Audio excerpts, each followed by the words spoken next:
Who's Cola? Disappeared at Fuji again? Yeah. You want me to give it to you? Yeah, I was about to say. Yeah, sorry, I got it. I'll grab it. I'm gonna get it back.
I am a sucker fan.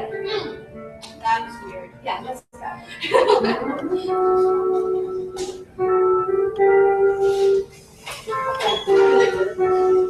Let's practice right now. Ready to practice with us? No, I gotta get 2 stands.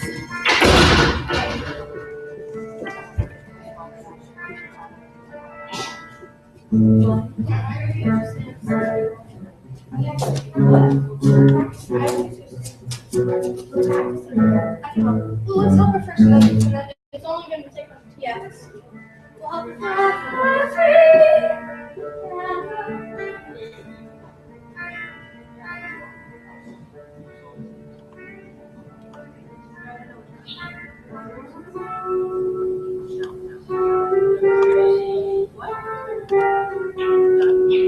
Testing. Testing.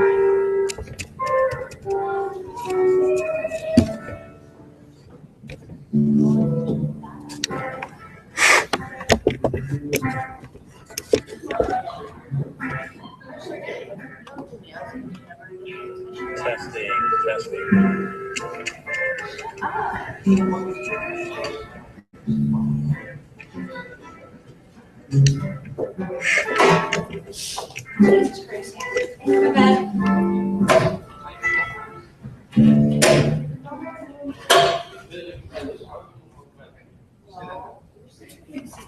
Okay, you want to practice right here, Jenna? Yeah. We'll practice with it. You want to practice with us? This is over. Jenna versus Jessica? No, I said no. I didn't know. Oh, say. Okay. Okay, that's right. I told Alexis and them that I was going to be singing the national anthem with the rest of the choir, right? They look at me and they go, Amazing Grace. So like, what's not the national anthem? What's the national anthem then? Are you serious? So at least you know what the national anthem is. Okay, ready? Sing everybody. Okay, ready? 2, 3. Oh, say, can you see by the dawn's early light what so proudly we hailed from the twilight's last gleam, whose cross stripes and bright stars through the perilous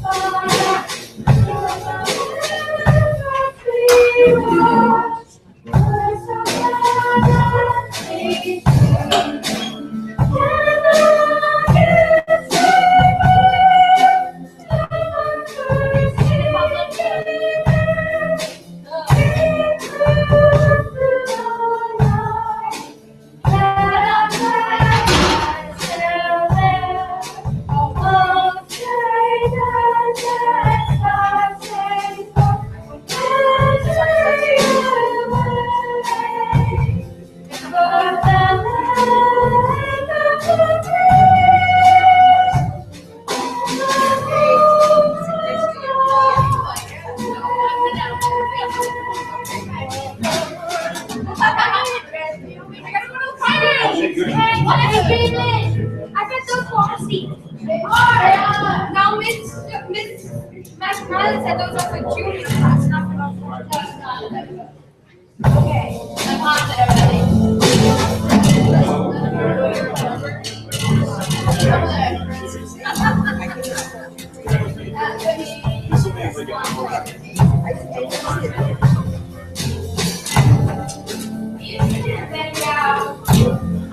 I was actually practicing singing.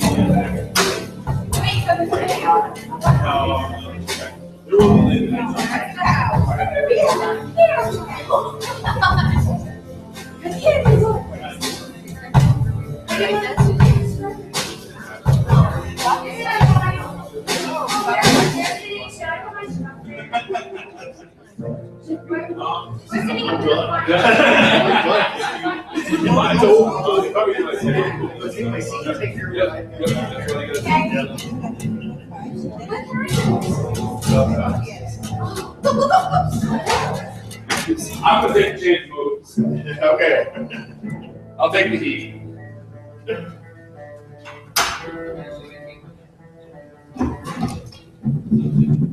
My jacket might look better on you than on me.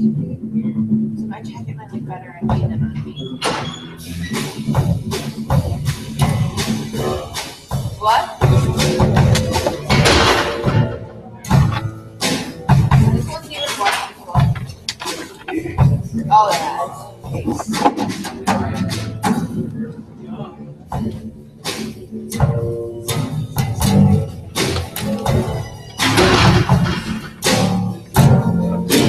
Let's just set up. You get this live streaming on Google Hangouts. Watch out, this is off. And then this way it gives us, no one has access to it. We're just backing it up as one way for us to record it. Then this is going to do most of the audio recording.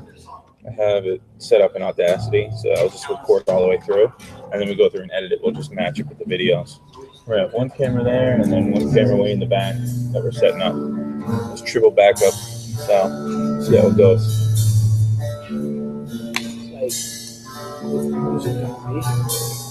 We have We have some state representatives, like no Gibson won't be here. No, Pete Lopez and possibly the Lopez is not really just have teaching stuff, so it's pretty cool.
Just let anybody. Thank you for helping with the book fair. Oh, that was so much fun. Yeah, they did. Everything okay? Yeah, I'm just setting up audio and video. Thank you. Oh yeah, my pleasure. That's fine. Jam session. All right, make sure you guys are okay. All right. Oh, no, you need to charge you? No, I Okay.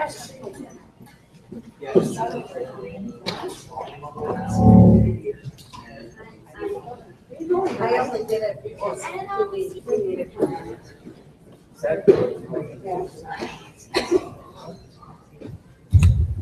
He's seen that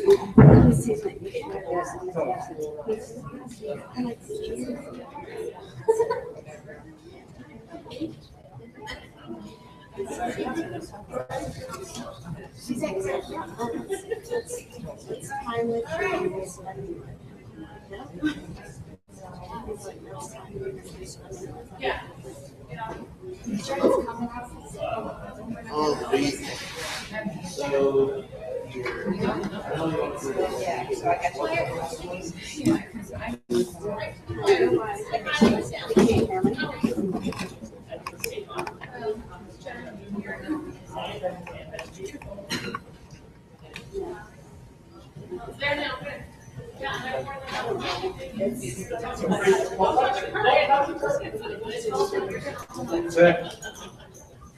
No, I understand, man.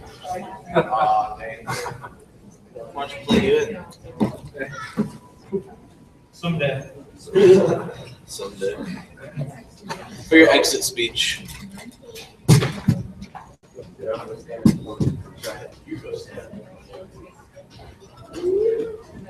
Alright, we're good. Oh, yeah. I don't even want to do this. Keep them, but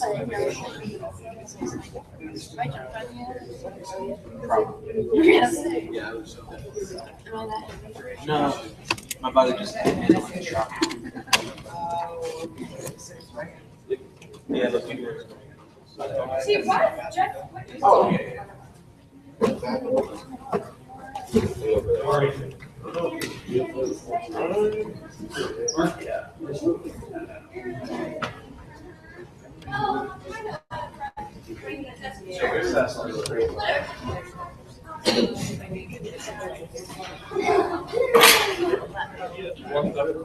Let's just go quick in the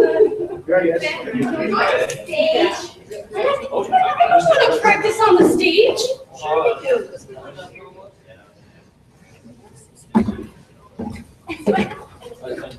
Do you want to practice on the stage?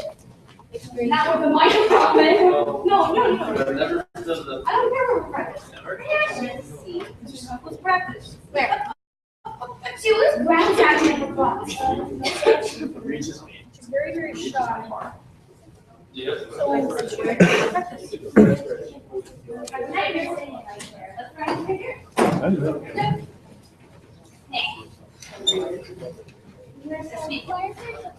You're nervous. No. Yeah. No. All right.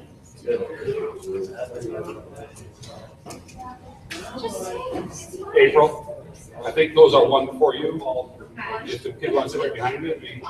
Oh, say, can you see by the dawn's early light, why so brightly we hailed at the twilight's last gleaming, whose bright stripes and bright stars through the perilous fight. What a ramparts we lost, where together we streaming, and what is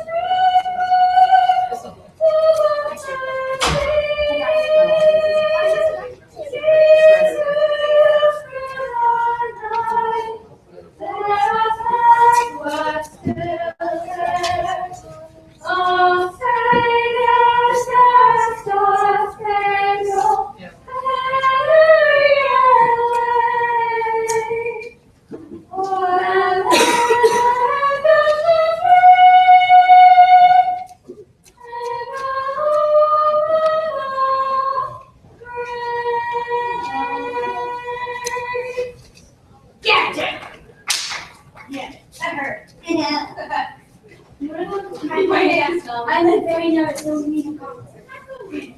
Alright, come on. Go in the back. In the back, this is very loud. Oh! It's not gonna be as loud.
How you doing?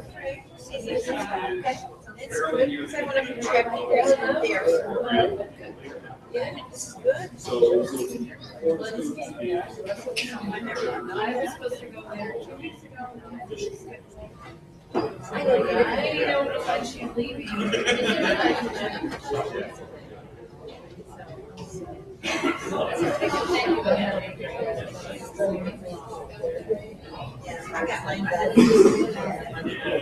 all right.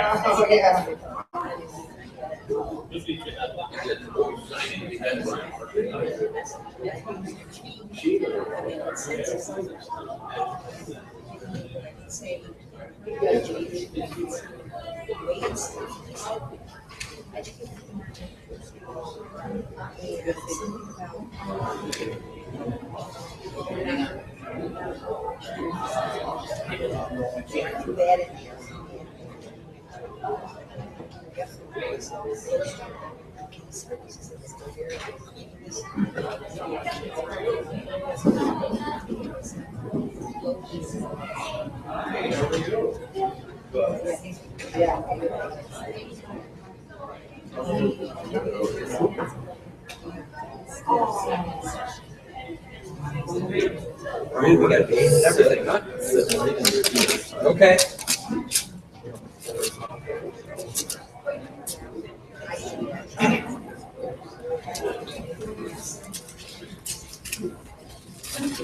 Just keep wadding it up. I'll move the trash can over to the side.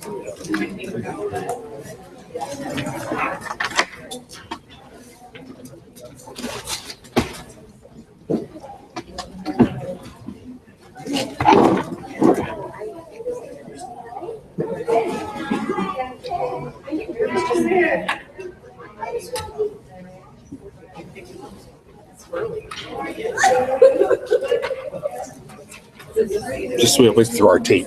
Oh, okay. It keeps coming off and everybody's got a lot of tape.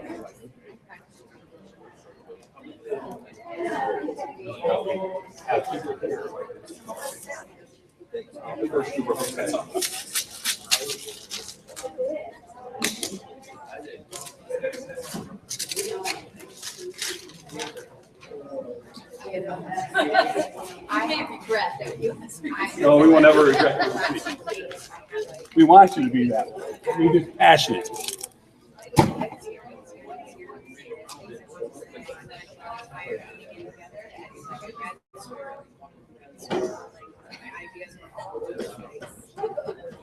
Okay, this is not working.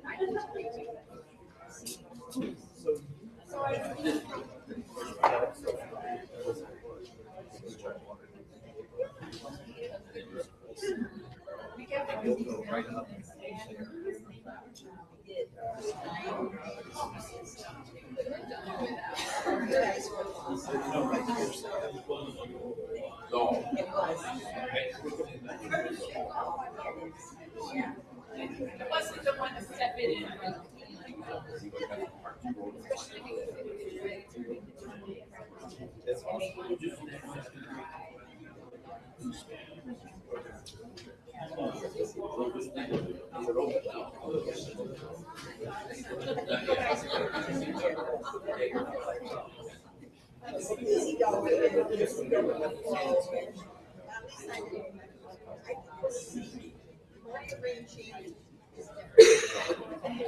I can't even think about it.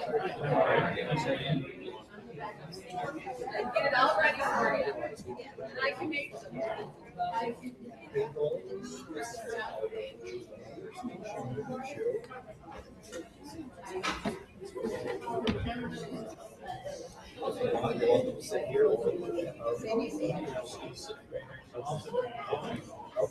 Thank you.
It's and he's retired.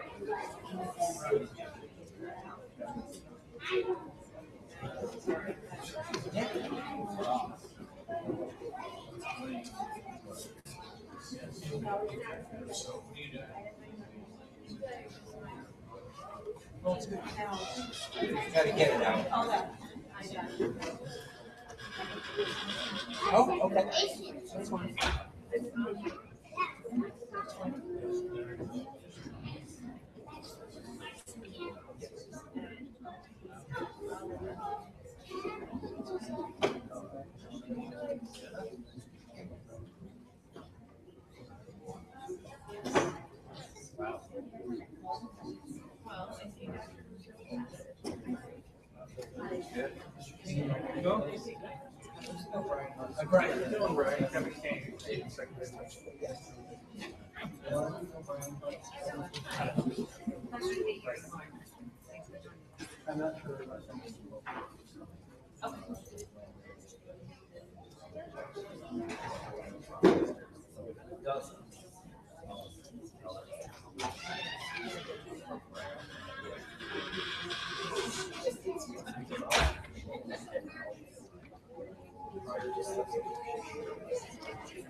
I'll chat with her.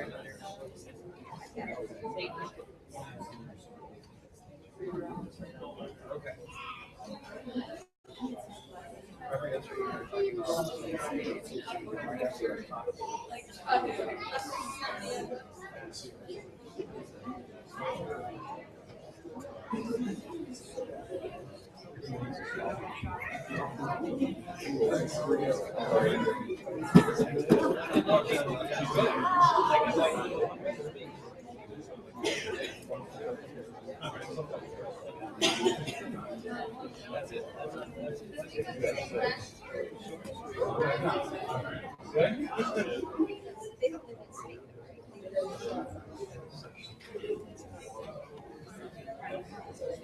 Good, how are you?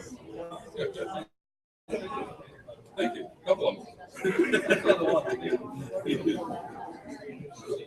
So we got who else do we have? Sewer. Dave.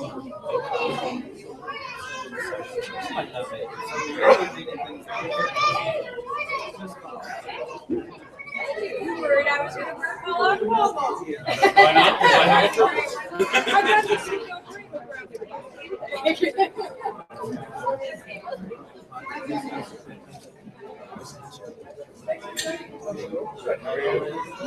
Ready? Nice to meet you. Awesome! Great, I love it. Okay. Yeah, I think so. So you're filming from here?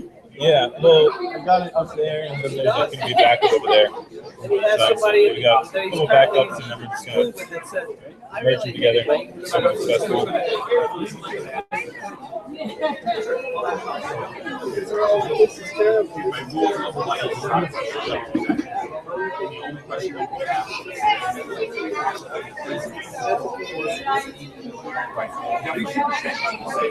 Any questions?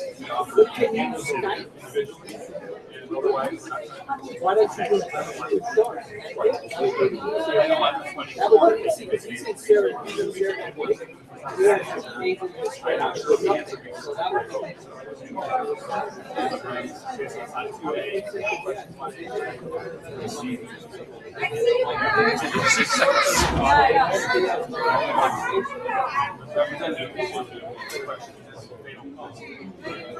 Well, I saw it on there and I go, oh, I script what I need. Yeah. I'll take one. Thank you. I'm 1 minute.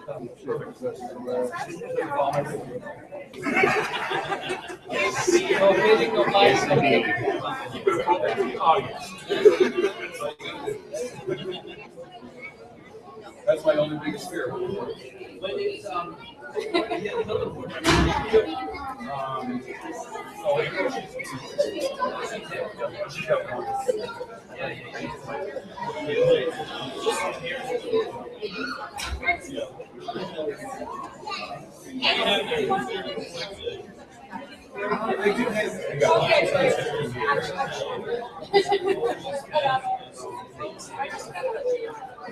Just about.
It's not nice.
Oh, not yours. Oh, mine. Oh, I was just talking to you. Oh my gosh, you're on the extra blank. Let me look there. That's me. No, I was just talking to you. I'm free to speak.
I was talking about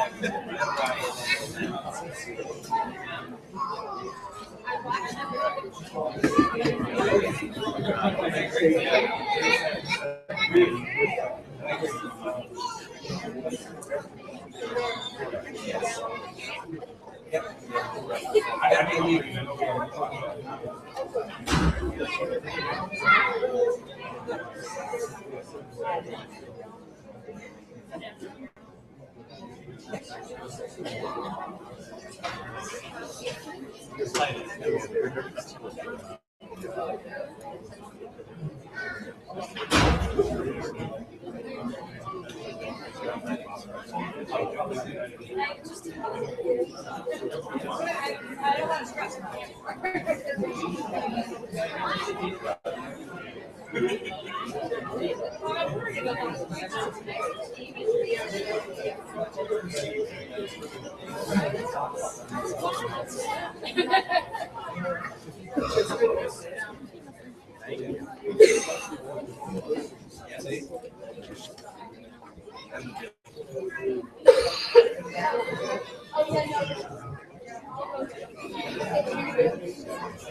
So did I.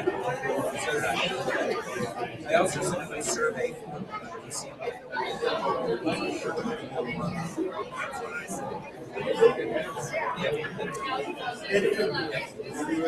As soon as possible.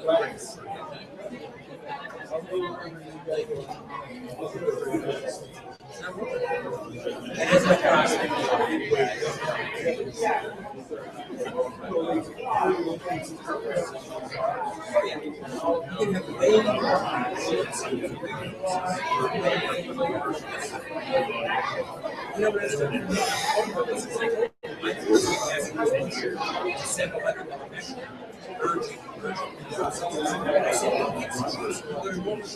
Well, it's not just about but that's my job. It is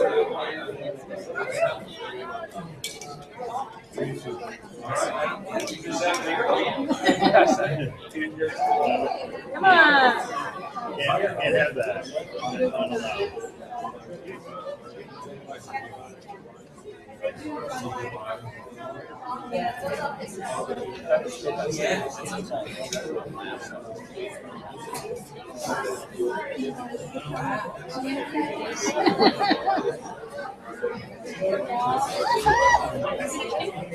Please do. I'm open. I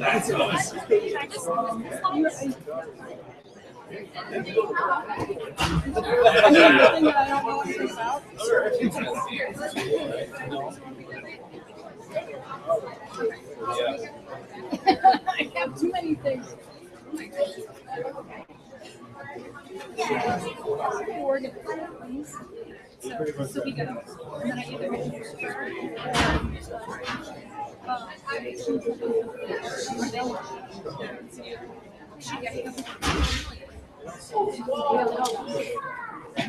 we know about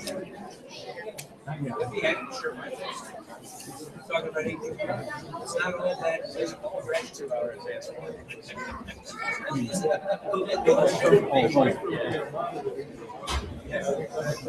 And if it's it's not all girls. Get on my chair. These are my chairs. Get on my chairs.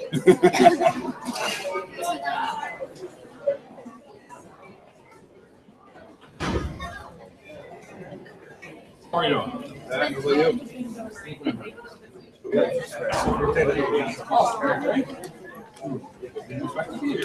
No, you were coming. Did you know I was coming? What?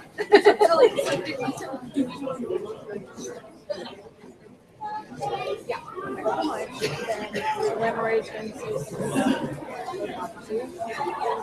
Maybe I'm reading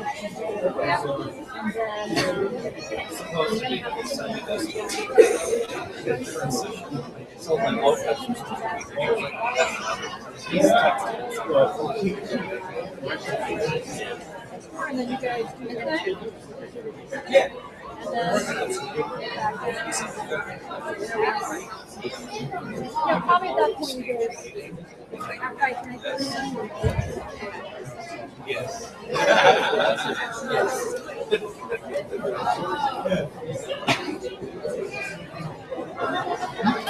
I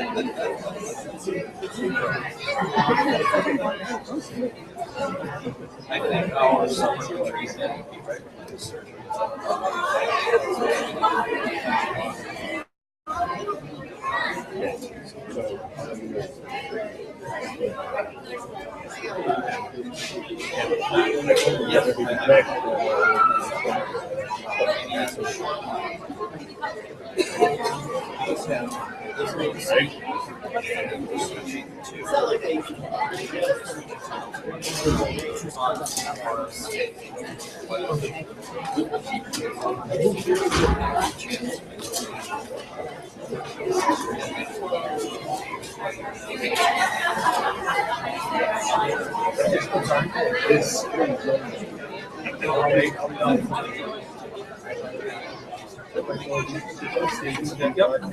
They're just really good like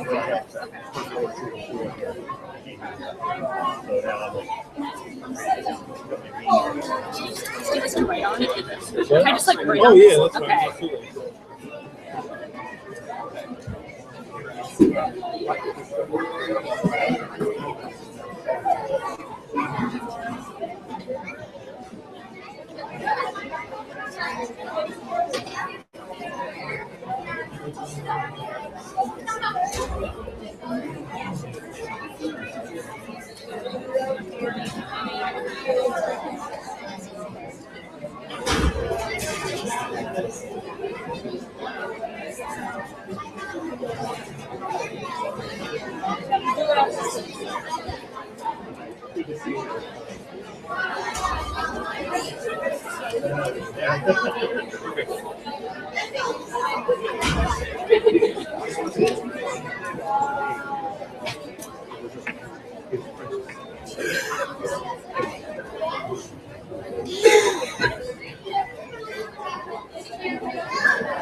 Count to three.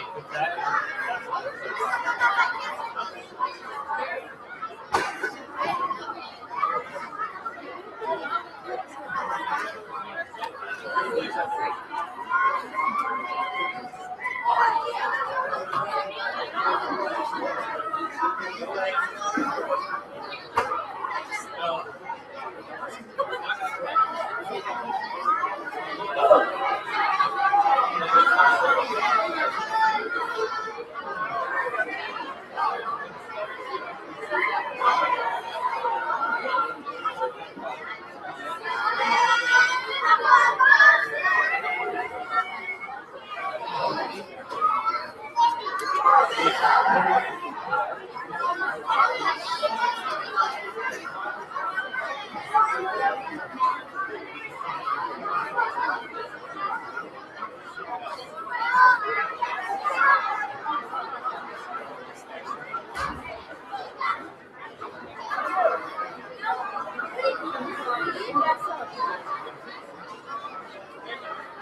It's better? How about that? Let's try that. Couple words I want to make sure we get out first. For those of you who have signs, especially rigid signs, because of fire code issues, can you just take them to the sides for now and leave them against the sidewalls? If you have a soft roll-up one, put it under your seat. Just so something happens, you don't get jammed up with a sign. Thank you for bringing them. You can get it back later on when you want to hold them up. But for now, just get them off to the sides.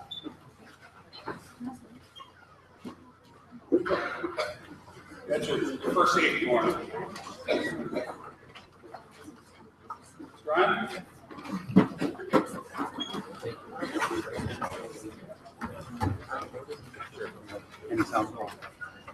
Good evening and welcome. Can everybody hear okay? Good. I am very excited to see so many people here. This has been a 3-week event that we've been planning. And when I first proposed this at a faculty meeting after school, a lot of people thought, boy, can we really pull this together in 3 weeks? And I said, absolutely. And the good thing when this is over, you won't get any more phone calls from me reminding you to come here. So that's a positive. Hopefully everybody got a lime green wristband. We were passing those out at the door. And if you notice on there, those lime green wristbands say ready, set, go. SET standing for Saving Education Together. We're all here tonight not because this is a student fight. It's not a teacher fight. It's not the administrators, the board, the community members. This is the entire educational community coming together because we're displeased with some of the governor's proposals for education and the negative impacts that that's going to have on our school. Before we go any further, I would like to ask people to mute your cell phones. And I need to remind you, because we do have a pretty packed house, there's an emergency exit down here. There's emergency exits across the back, 6 of them. If you ever had to evacuate, please head right to an emergency exit. I would also like to welcome our neighbors from Richfield Springs. I see them back there.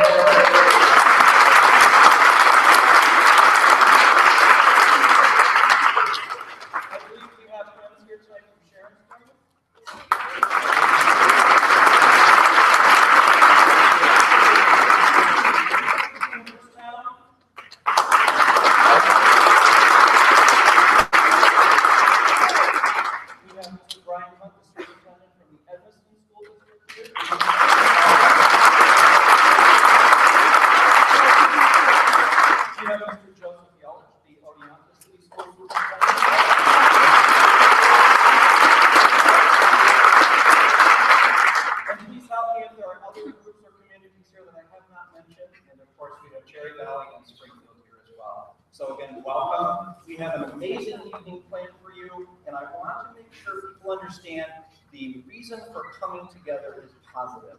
While we're just pleased with some of the things that we're hearing and the effects that that can have on us, this is not meant to be a negative slam for the bash our governor.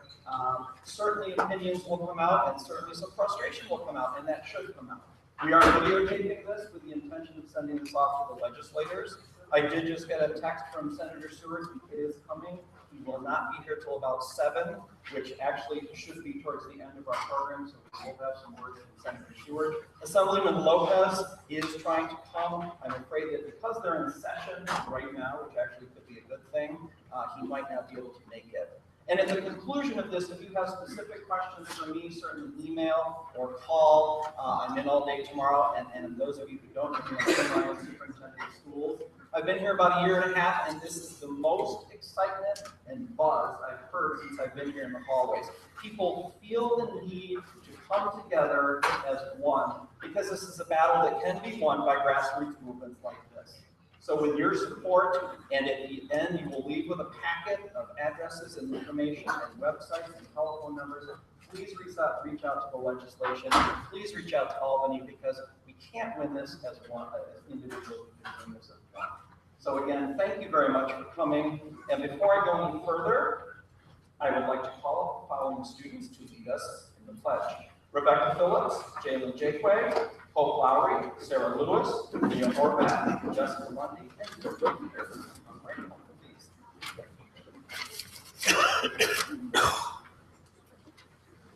Please stand the pledge.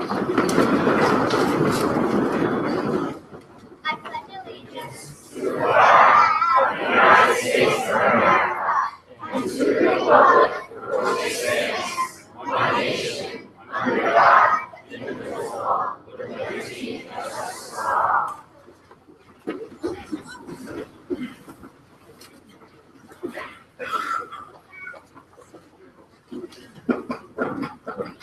Thank you very much to our students for pledging our song.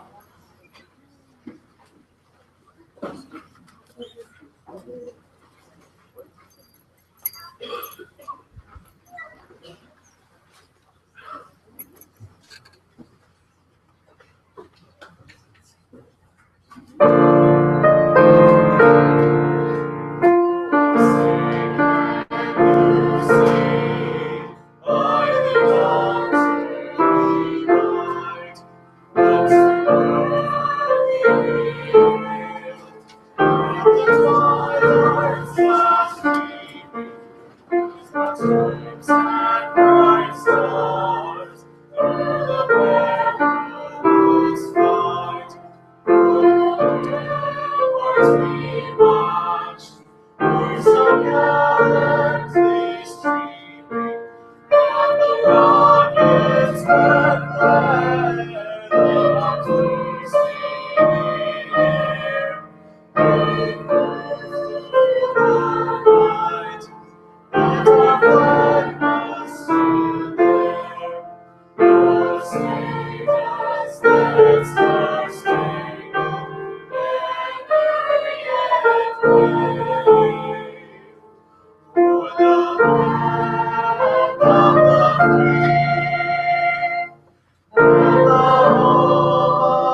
Tonight I'd like my portion to talk about three things, which I'm sure you've heard a lot about in the news as of late.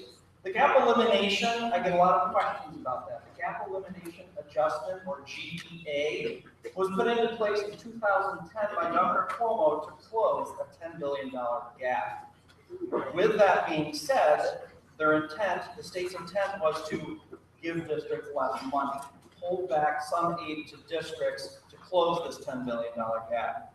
5 years into the gap elimination adjustment, the Cherry Valley-Springfield School District lost $2.4 million, or roughly $4,000 per student that we could be using to further educate our children. There's been a lot of push to get rid of the gap elimination adjustment. We've written letters to Senator Seward, Assemblyman Lopez, McGee, Santa Barbara, Tenney, telling them how important this money is to us. This year alone, in our school budget, we are slated to lose $200,000 again to gap elimination adjustment. So if you see something about that in the news, you'll know that that has hurt every district. And of course, we're hearing that that gap has been closed and there's a budget surplus, but yet this meeting still continues. So my hope is that we will hear very shortly within the next week that the gap elimination adjustment is going away. That will put $200,000 back in the Cherry Valley-Springfield school budget. It's been something that's been very detrimental to all districts. So we're hoping that we have good news, and possibly Senator Seward will speak a little bit about that when he gets here later on. The second thing I'd like to talk about is our school budget. I've been trying since January to balance our school budget, and they say insanity is doing the same thing over and over again and expecting different results. Well, I'll be the first to admit I'm completely insane then, because as I push the numbers, we're $500,000 in the hole right now to balancing the school budget. It's negative $493,000 to be exact. So we depend highly on state aid. We rely heavily on Albany to give us about $8 million a year in state aid.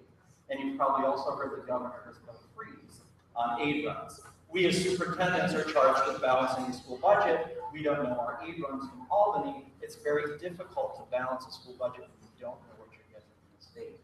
Our school budget is roughly $13 million. $5 million comes in the form of revenue from taxes. $8 million comes from New York State. So what we've put together is what is called a flat budget or a rollover budget. We took last year's budget and basically we had to figure in cost for health insurance increases and raises, and that's about what the budget is. We're looking at a $13,080,000 budget, a little higher than last year. Again, we don't know what aid is in the state. So it's important, and I think you've probably heard that the governor has frozen aid unless he gets some of the items on his agenda passed. We're hoping to find out very shortly how much money we'll be getting from the state so that we can put a school budget together for voters in May. I also want to talk about opting out. That seems to be the huge topic in the news, students opting out of state testing. And what I need to say is that as a school, we have to give the New York State test. That's a federal regulation. We don't have a choice in that. No school staff member can encourage children to opt out or say something negative about the state test in public. That is our responsibility as educators. We have to do that. We will be offering the New York State test here at Cherry Valley-Springfield for students in grades 3 through 8, and there will be no negative consequence for your child if you have your child refuse. But please understand, they will be doing something in a separate location, which will be an academic activity. We won't be showing Frozen or other movies that are fun. It's not a fun day. We have to give the New York State tests. With that being said, it's your right as a parent to opt your child out or have them refuse. So I would ask you, if you are opting your children out of the state test, to please put it in writing so that we know ahead of time how many students we have to accommodate that won't be taking the state test on those days. And again, we as educators cannot do those in public. We have to give those state tests. That's a federal mandate. And we are school officials, so you as parents have different rights with that because your children obviously are charged with taking them. But if you do want to refuse, that is your right, and you certainly can do that. But please put it in writing, and we won't take phone calls on the day of the state test because we need to come up with a separate location for your children. So that's a big piece. I know it's making news. I know you have a lot of questions, and we certainly have answers for you. Something that we talked about yesterday in the superintendent's meeting, if a child takes the New York State test on day 1 and simply puts their name on that test, it has to be scored. So that's something that's, something to consider. And again, I cannot encourage you to opt out. I have to provide those tests for your children. We will be giving those tests. It's your right as a parent. So again, welcome to Cherry Valley Springfield. I'm excited to see everybody here. The thought of bringing everybody together in a positive arena for a positive reason is great. And I love seeing so many people here. The students are excited. They've got some things prepared for you. You can see the posters hung around the school. There's a lot of passion and there's a lot of support for this CVS school district and our neighboring districts. I'm hoping the governor understands that after tonight. So again, thank you for coming. I would like to call up Brian Hunt, the Edmiston Central School Superintendent, who will be talking to you about EPPR. Brian?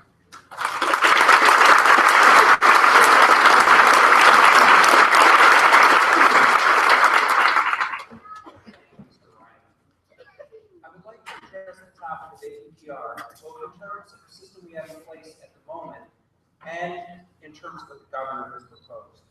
Just a little bit of my background. I've been employed in public schools in New York for more than 25 years. As a teacher for 13 years, as a principal for 8 years, and currently as superintendent of the Edmiston School District for the past 4 years. I've had many experiences evaluating and being evaluated as a professional, and I'm a firm believer in a rigorous and fair evaluation system. For almost all of the 200-year history of public education in New York, local districts have had the right to evaluate their employees as they see fit. Local control is a fundamental principle of public education, and as regards employee evaluation, the merit of local control is that our Board of Education members and our staff know our communities, know our students, know our employees, and are therefore in the best position to know the students' employees.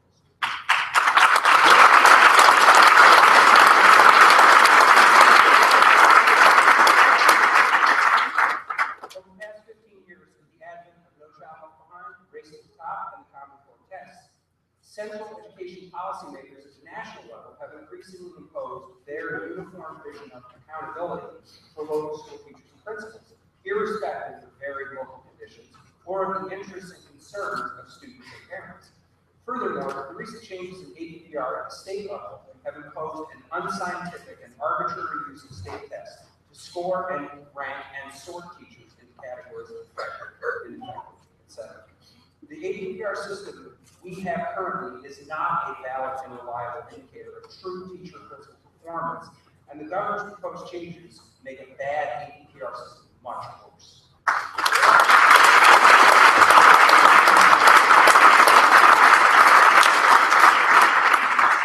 To me, this is the hard thing. The governor proposes that state test scores comprise 50% of a teacher's total evaluation score, as compared to 20% under the current flawed system. This would ensure that a few days of testing in the spring of each year would be the primary focus of instruction for an entire school year. I personally do not know anyone, teacher, parent, or administrator, who believes the primary focus on 1 or 2 tests constitutes a valid assessment or instruction system for our students for the entire school year. I believe that this proposal can only be interpreted as a raising intent to discredit our teachers, administrators, students, and schools based on an unfair and invalid evaluation system.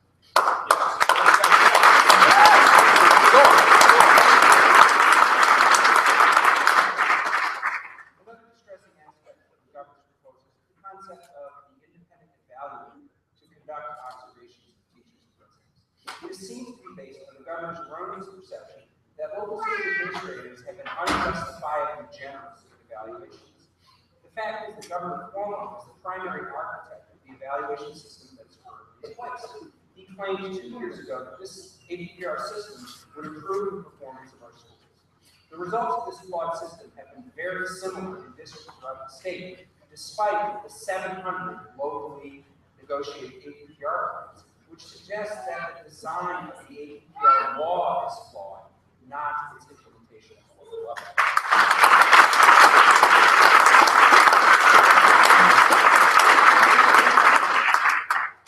The fundamental flaws of this current law 312C are the direct result of rushing changes through without sufficient consideration and of local APPR plans being rushed through under the threat of loss of funding. based on the results of APR up to now, I would say that rushing and threatening do not seem to be sound strategies to develop solid policies with regard to something as important as teacher evaluation. I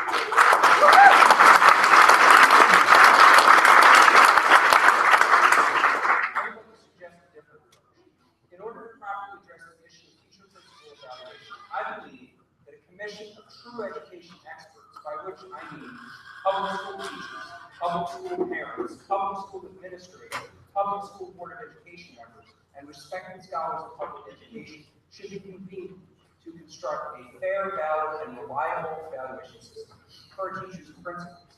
The deliberations of this commission should be conducted in public with ample time for public scrutiny and input. This process should take, in my view, at least a year, but it is a process which would be much more likely to result in a fair and effective evaluation system. I noticed, I wrote this a few days ago, and I noticed recently they're talking about convening such a commission, but once again, we're in the Russian threatening mode. This was supposed to be now and report out by June 1st. That's clearly rushed. They were even threatening at one point to withhold the aid. It makes no sense. It's much more important to get this right than we do it quicker. To quote Wyatt Earp, fast is good, but accuracy is everything.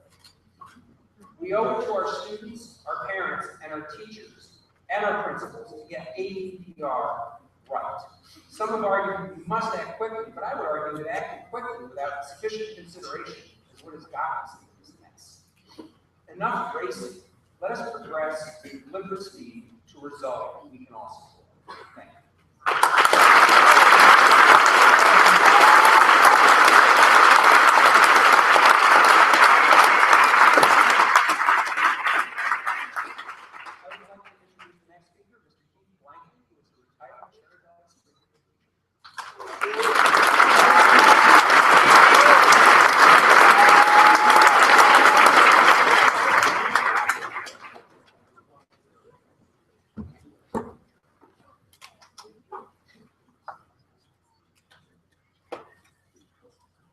Thank you, Mr. Hunt. Good evening, everyone. I am Keith Blankley, retired teacher from here at Cherry Valley-Springfield. As we now know, Governor Cuomo has just issued a massive education reform agenda in his recent State of the State address on January 28th. His agenda would have dire consequences on public schools. The governor has placed enormous fiscal restraints on schools unless we agree to the governor's agenda. As Mr. Hunt has just detailed, annual professional performance reviews would also change dramatically and be directly tied to Common Core test results. These test results would pit schools against each other. Any school falling short of some benchmark grade would be dissolved and forced to merge with other schools at some centralized location. We could lose not only our identities as local public schools, but our rights for our own local Board of Education and rights to hire our own administrators, teachers, and staff. Tenure for teachers would be nearly impossible to achieve. Even if a teacher had earned tenure and had many years of solid experience, 2 consecutive views as either developing or ineffective would mean that that teacher would lose his or her job and have their teaching credentials revoked for life. Who would want to pursue a career in education under these punitive conditions?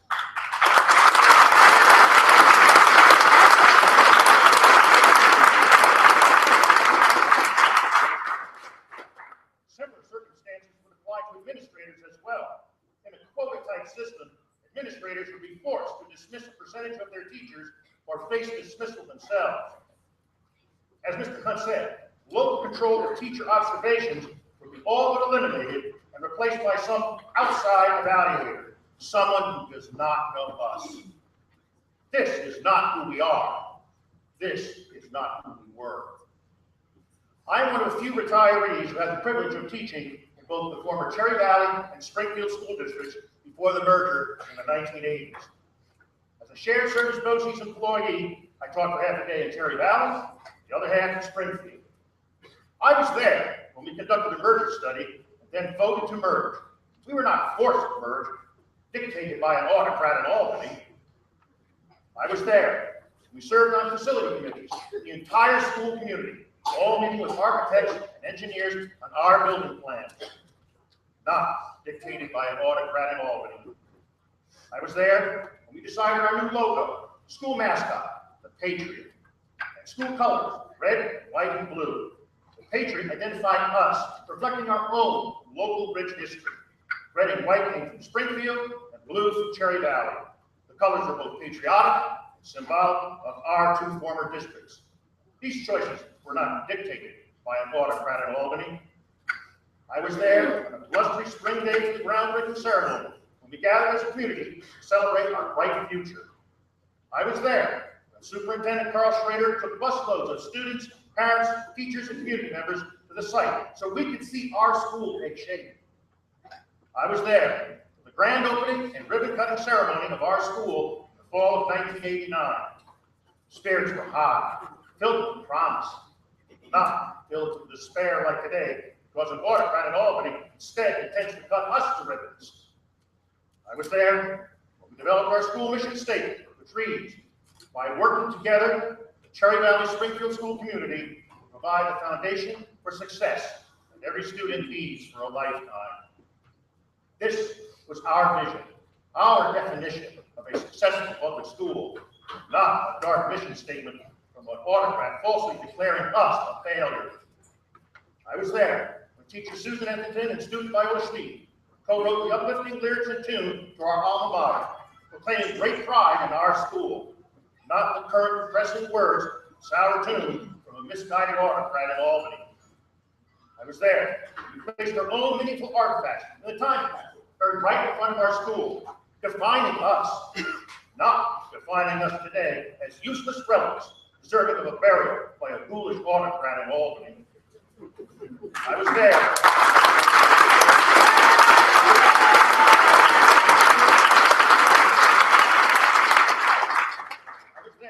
We dedicated our flagpole to Superintendent Carl F. Schrader, dedicated our auditorium to Principal Donald A. Drake, dedicated our gymnasium to Principal Charles F. Homer.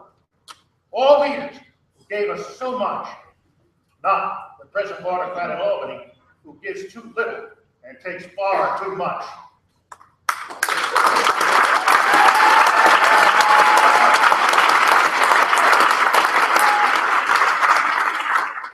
Today, over 25 years after our opening day, we see our rights for our school community and all others threatened by Governor Cuomo, who would do away with our legacy, our democratic rights, for our own public schools, and our future. We will not acquiesce. We will not concede to a governor who seeks to eliminate us. We will not allow our heritage, our identity, our reputation, or our pride to be sullied by a destructive autocrat in Albany.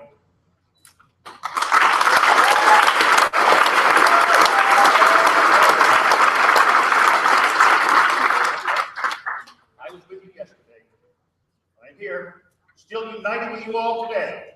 We will remain united for a promising tomorrow as our legacy and the legacies of all public schools live on, live on, live on, and on, and on.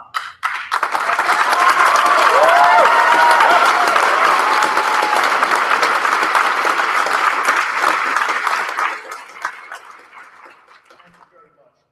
At this time, I am pleased to introduce our next speaker, Mrs. Debbie White. Mrs. White.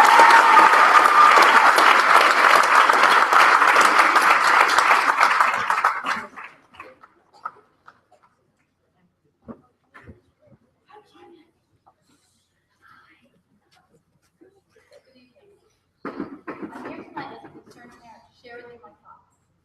I'm a lifelong resident of Cherry Valley, and I'm a graduate of Cherry Valley Central School.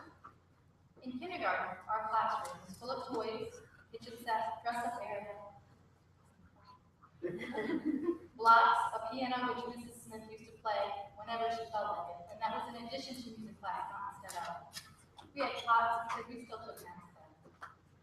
Sadly, there are no more kitchen sets. No more shelves full of toys. No dress-up area, and no cots. There's not enough time in a day for dramatic play or song. Teachers are too busy to complete the lessons that the state requires. And I find it sad that this is no longer just complete.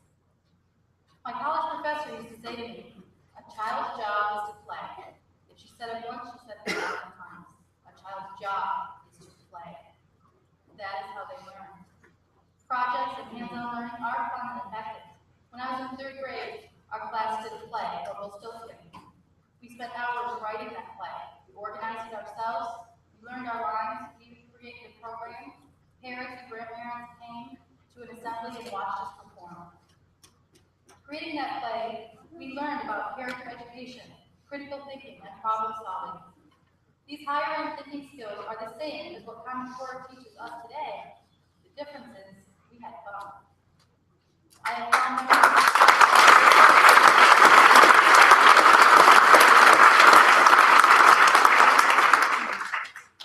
Of that play, and I still remember my line. Today, I think of my kids when they're my age. What fond memories are they going to have? Hey, guess what? We sat three days in a row for 2 weeks taking state tests. I don't do this. There's no time to play here anymore. I have 3 daughters, 2 of whom are of taking age. The stress is noticeable, and the pressure to do well is there. By the end of the first week, the 3rd day of testing, my children are emotionally, physically, and mentally exhausted. I live about 3 miles from the school. By the time I pull in my driveway, they're asleep. One of my daughters has a learning disability. Her issue is with comprehension. So picture my 9-year-old sitting at a desk for 1, 2, however many hours it takes. She reads a passage, and then she has to read 4 possible answers. By the time she's read the 4th answer, she doesn't remember what the question's about. Her comprehension disability does not allow her to understand on her own. With support, she can do it, but not alone. So how is she going to answer this? How is she going to accomplish this successfully? She's not. The test has set her up to fail. She will try her best, but she can't do it. And then frustration sets in.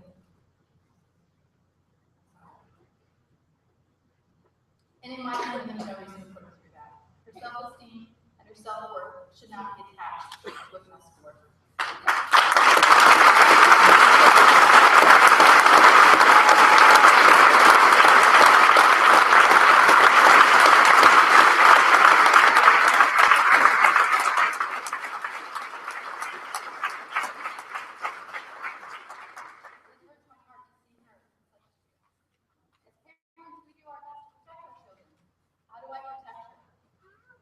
One way is what we're seeing in these tests. Loss of instruction time is another concern that I have. There's approximately 19 days affected by state testing. My learning disabled daughter regresses when she's not in a learning environment for several days in a row. For a special education student, that is a significant amount of time. So not only is she subjected to a test that she cannot successfully complete, she regresses because of it. And that is not okay. Anyone who knows me knows that she is the one of my daughters that I worry about the most. And now I have another thing. So when did this happen? When did we go from letting kids learn by playing to forcing them to take extreme standardized tests to determine their ability? Maybe a better question is why? So in closing, I just have one thing to say. My daughters are not numbers. They are not 1, 2, 3, or 4. They are people. And their names are Emma, Stephanie, and Brittany.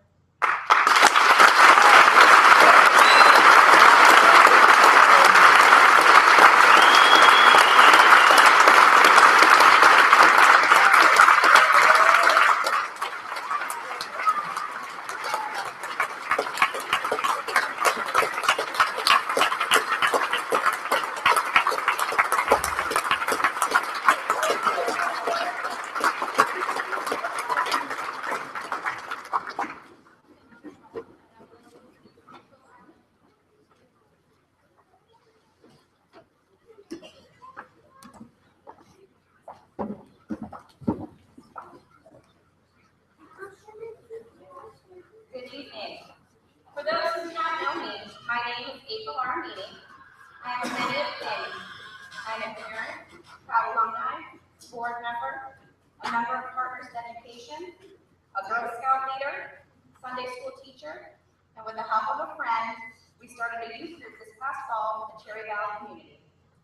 As you can see from the many things I do, I am invested in the Cherry Valley-Springfield School, its children, and its community. When I was asked to speak at this forum, I jumped right on it. I am very passionate when people speak about Cuomo's proposals for education, state testing, school funding, and local control. Because of the many hats that I do wear, I found it difficult to write a speech that was less about my opinion and did not impact the groups that I volunteer for in a negative way. I thought that if I could leave out my opinion and my emotion about this, it'd be okay. So I started to write my speech. I found myself staring at a blank piece of paper for several days. Fact is, I am emotional and passionate about the detrimental and harmful ways that Governor Cuomo's proposals would impact our school, teachers, administration, and community. At this point, I want to make it clear that the opinions I express are mine alone. I do not speak for any of the volunteer positions I'm involved in. Over the past year, it should be apparent that the direction of education in New York is changing. Parents, educators, administrators, and even Board of Education statewide are no longer willing to blindly accept Governor Cuomo's heinous agenda of testing and punishment to the children and teachers while holding our state aid increases hostage. He insists a funding increase for schools will only happen if we agree to his proposals that will underfund New York schools and more than double the weight of standardized tests. While these tests will be used as a tool to punish teachers in schools by basing 50% of teachers' evaluation on the standardized test scores. Governor Cuomo has proposed destructive educational reforms and tied them to the state budget to be voted on. This plan is based on ideas that research shows will hurt, not help, our most precious resource, our children. And with these proposals, Governor Cuomo could appoint a third party to take over our school, remove local control, which would be decision-making from administrators, the Board of Education, and the community. This third party would have the power to hire and fire as they see fit, remove programs and extracurriculars, and there would be nothing that administration, the Board of Education, or the community could do about it. A selected third party will not care that our superintendent proudly reads and jokes to parents upon entering the school, or that our principal is humble enough to butter our children's bagels at breakfast. They will not care that our elementary teachers are willing to give up their lunch breaks, playing in the snow with the children. They will not care that I have at many times mistaken some of our upper elementary teachers for students, because they have taken the time to sit next to them, listen to their stories, and the occasional talks of which New York team is better, the Giants. They will not care about the amount of dedication that our school board puts into the school, oftentimes spending more time at school than at home. They will not care that our middle school teachers have to deal with my son, God bless them, each day. They will not care about the overwhelming amount of support and the long-lasting relationships that our high school teachers give to our students and continue that support throughout their college years. None of these things that I truly love about this school, will be taken into consideration when local control is taken away from us. This is a stunning lack of distrust for all school district and professionals. Our district, like many others across the state, is the best judge of our school, our teachers, our students, and the education we provide. Governor Cuomo and his financial supporters are not the ones who were elected to determine what happens within our school. Governor Cuomo's name was not on the ballot last May when you voted for your local district budget and elected your Board of Education member. The Cherry Valley-Springfield community made those decisions and trust the school district and board to look out for their fiscal interests and educational programming. But our governor doesn't seem to have that same level of trust. I believe parents must educate themselves as to what is happening in their schools. They should ask questions, attend board meetings, local education forums, and contact their representatives. I believe every parent must make an educated decision regarding state testing in grades 3 through 8. This is the first year my children will not be taking the test. I believe this is the strongest weapon parents have in the fight to save education. If there's one thing positive that Governor Cuomo has done, he has united everyone against him.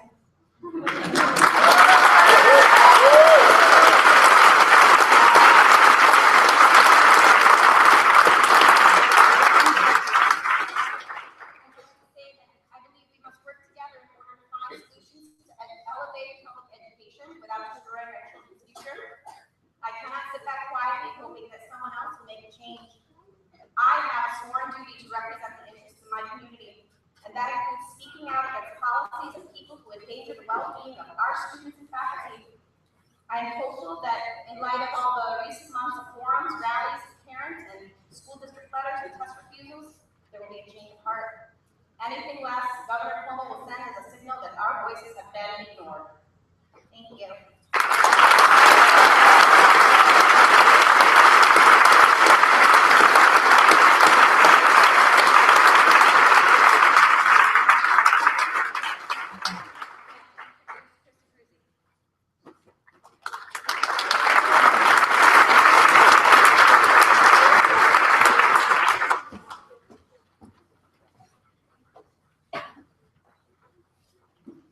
Thank you, April.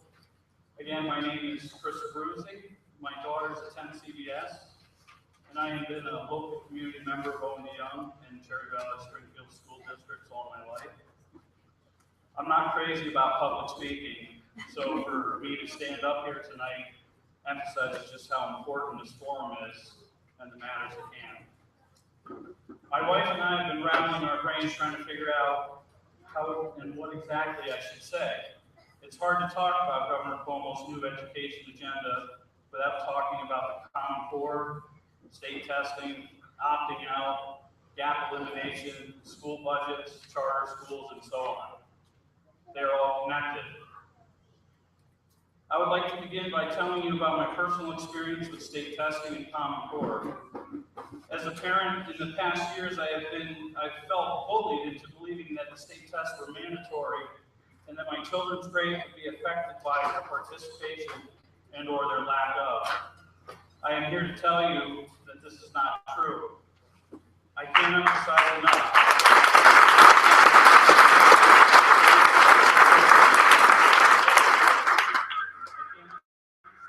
That if we as parents have a choice to opt our child out of these meaningless tests. My daughter is legally blind. She strives every day to do her best and to be a high achiever, even with her visual impairment. Last year, being her first year to take the test, she couldn't finish despite her best effort. She was completely devastated.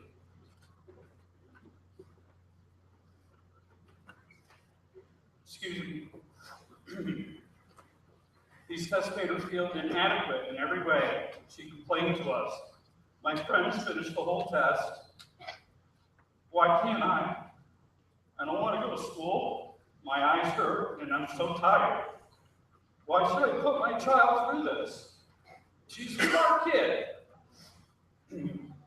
As per state regulations, this test cannot be effectively modified to fit my daughter's special needs.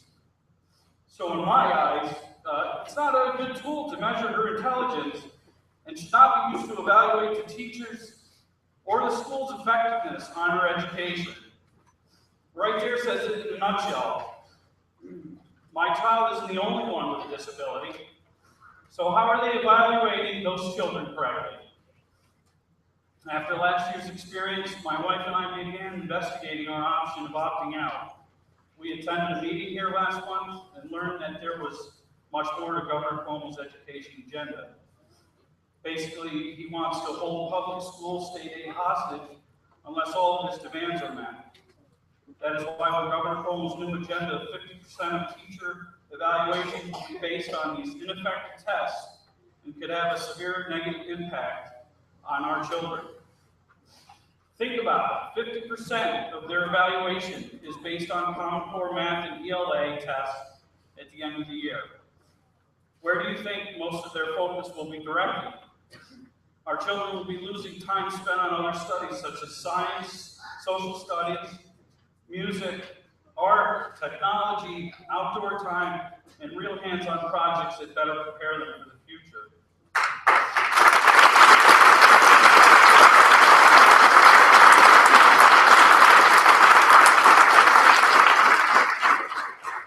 Your reasons to opt your child out of this state test may or may not be the same as mine, but that doesn't matter.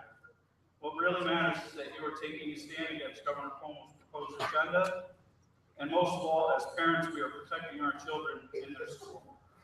Thank you for your time.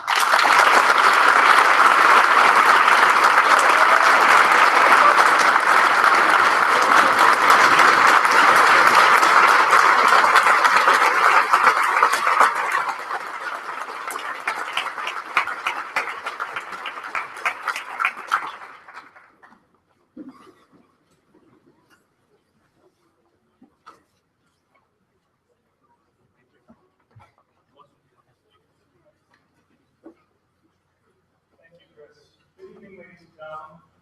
Thank you for joining us this evening to advocate for our children. My name is Kevin Kane. I'm the Secretary Principal at Cherry Valley-Springfield Central School. It is an honor and a privilege to serve in public education. And on behalf of the Cherry Valley-Springfield school community, I want to thank you for your support.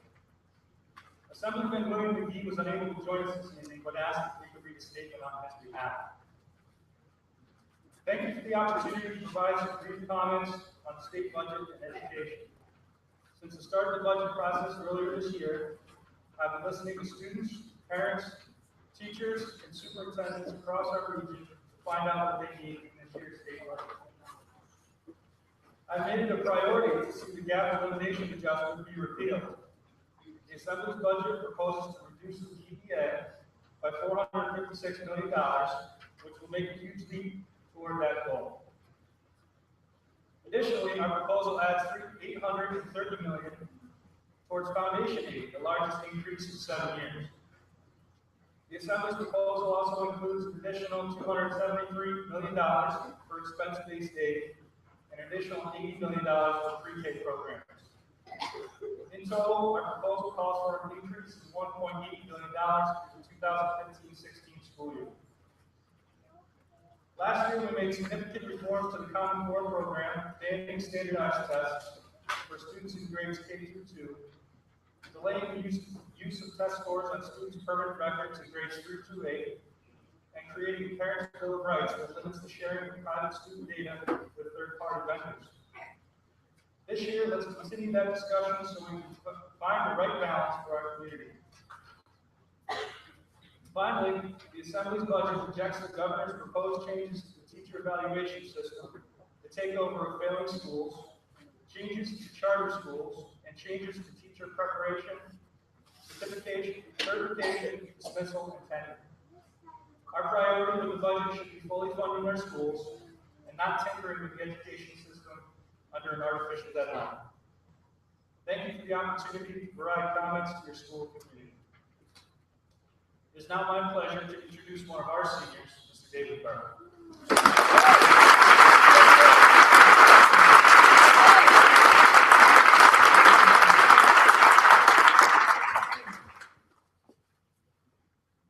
Thank you, Mr. Kane. Hello, I'm David Burke, a student here at Cherry Valley-Springfield, and I was a number. I grew up in Connecticut. My childhood was a little different, but there are 3 things I usually recall from my memories: recess, math, and testing. Every March for 3 weeks in a row, we were tested. We would get to school at 8 in the morning, go to our classroom, and sit down. Mrs. Hyatt would bring us breakfast bars and waters that she bought with her own money to make sure that we were relaxed as possible to take these tests. We sat for 4 hours straight, which, as everyone knows, at 7 years old is next to impossible. And we took the test in either reading, math, or social studies. It was kind of like banana laughing tag. You just had to work through it. My teachers obviously loved their students, but these tests were literal punishment. At that age, we had little knowledge of what was going on in our world, let alone the state going on. I was a test scorer, a nameless entity in a classroom in suburban Connecticut that was just part of the quota.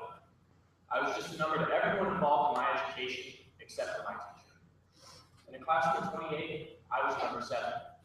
I was a number. At 12 years old, my family moved here, to a small town in the middle of New York. I went to school, went to soccer practice, then came home and finished my homework. I was still in the spell of Nazi. Slowly, I came out of my shell. Here I noticed that school can actually be fun, that someone can actually enjoy it. It continued like that, waking up every day, excited as anyone would be to actually go learn something. It was almost a passion. I read 1984 and learned about completely random topics, and I loved it, all the way up until 11th grade, when I learned the part test and met the Common Core. In junior year, I took 3 Regents exams in English alone, adding on to that the SATs, 2 SAT subject tests, a physics Regents and a history Regents. It was worse than elementary school could have ever been. I started to become politically active, reading even more literature about the fall of individualism, about the death of free will. I noticed many similarities between what these books talked about and what my world has become. Then a few weeks ago, I noticed we were being launched. Pearson, a British textbook manufacturing company, hired by our state to the tune of $32 million to produce these state tests, has been monitoring students' social media accounts during testing season. Their contract with New York State puts a gag order on proctoring educators, forcing them to remain quiet about every aspect of the test, including procedures. A superintendent from New Jersey revealed that Pearson monitors social media when one of her students was accused of tweeting a photo of the test during the examination. The New Jersey Department of Education almost forced that superintendent to punish the student for what ended up being a tweet posted about a question 13 minutes after the end of the school day. The profit motive behind proctoring these exams for future sales almost destroyed a student's personal freedoms.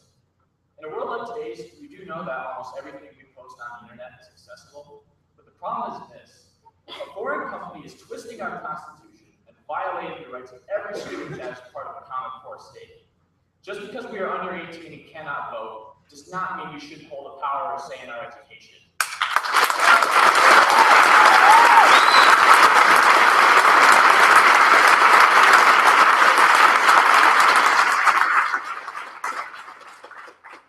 When an entity is openly attacking our rights in the name of profit, it's our responsibility to fight back. We are not powerless numbers in the prisoning system. We are individuals who want to learn. The point of education is to inspire people to learn, not to proctor autocratically. Over 39% of the standardized tests in America are completed by Pearson. That is 39% of the students in the United States of America, the land of the free, being monitored, watched, controlled, and manipulated. It's time to stand up and be heard. Talk to your local leaders and remind them that the definition of public servant is someone who serves the people's wishes, not someone who bargains for what they think is the best deal, regardless of who it might hurt.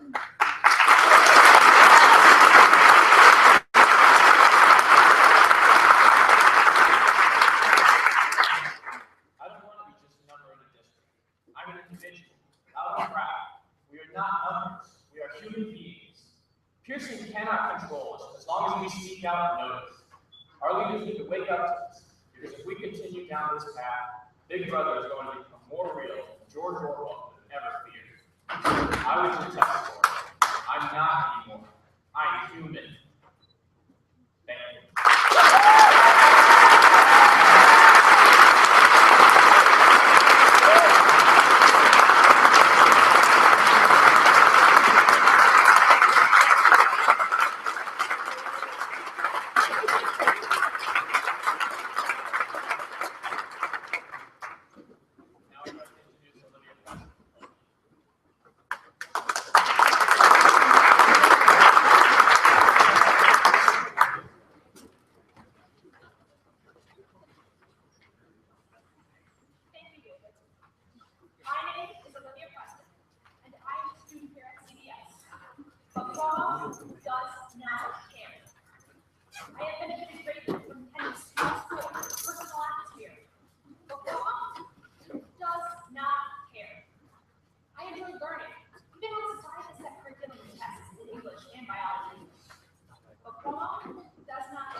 every administrator, every teacher, every parent, every student, every believer in education.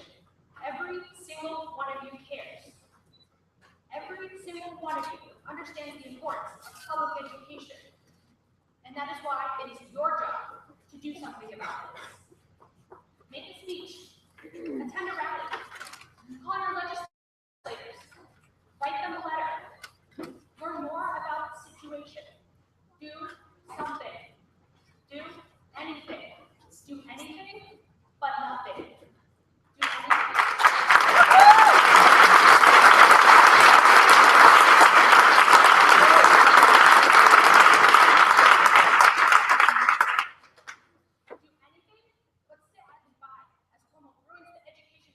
Beyond repair. Let Cuomo know that you will not let him sell out your child's education for his own benefit. Let Cuomo know that you will not let him run public schools like a business rather than an education system. Let Cuomo know that not only has he angered all the current voters, but he has also angered all the people who will be voting next year and in the years to come.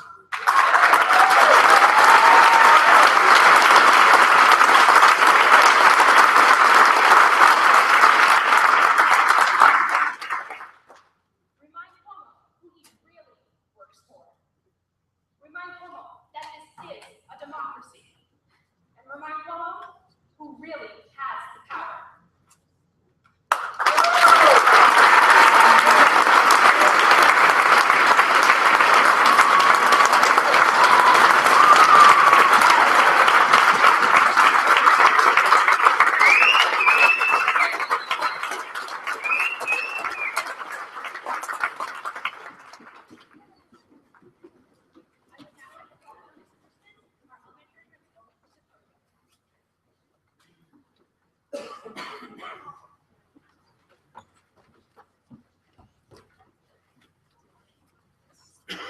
Good evening. Thank you for being here tonight. It is an amazing privilege to stand in this room and to serve you, supporting public education, which is for many of us not just like a passion. It is a great pleasure tonight. I welcome somebody who can help affect change, Senator Stewart.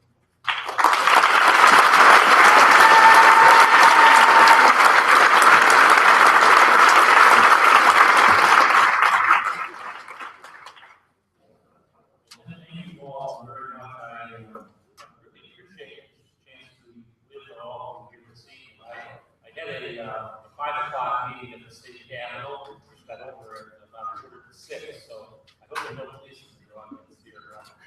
But I got here, I wanted to be here for this event.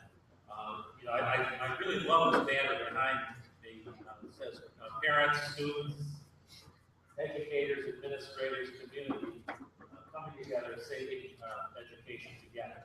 And that's really how we can do that, everyone coming together. This is a great occasion, and I'm delighted to be joining all of you. Tonight is, even though I've only just recently arrived here this evening, but as I reviewed your program that you've had here, including our performances by some of our students, and I would have to say this is a great occasion to celebrate all that's great in public education, right here in this district and the other districts in our region.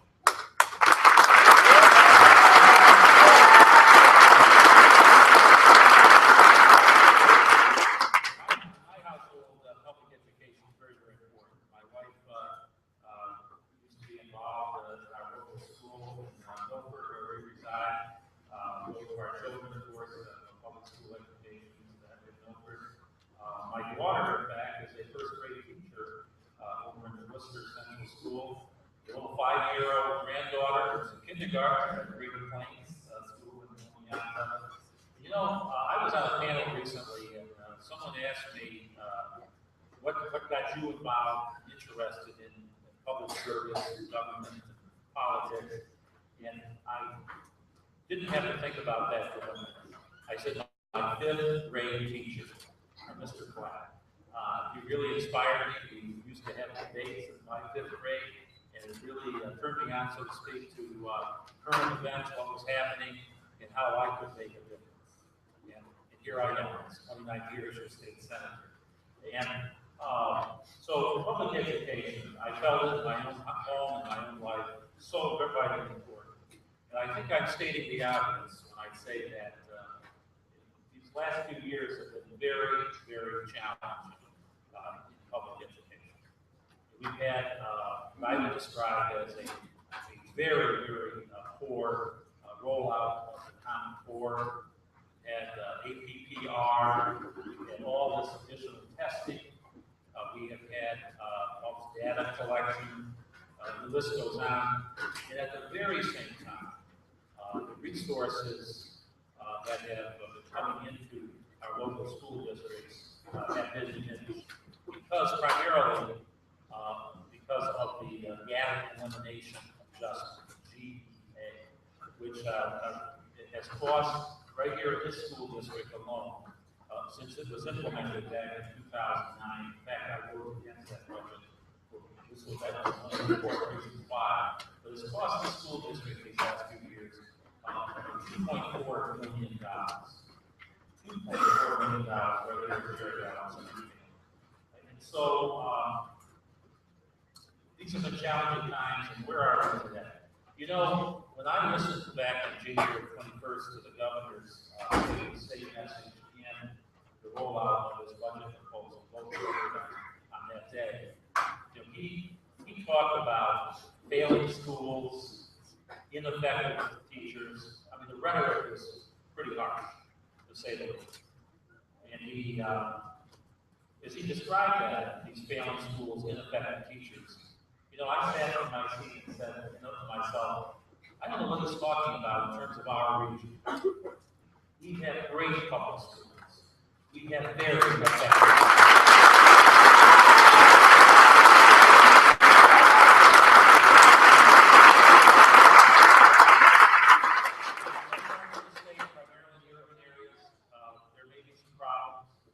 Let's deal with those and leave our great public schools alone.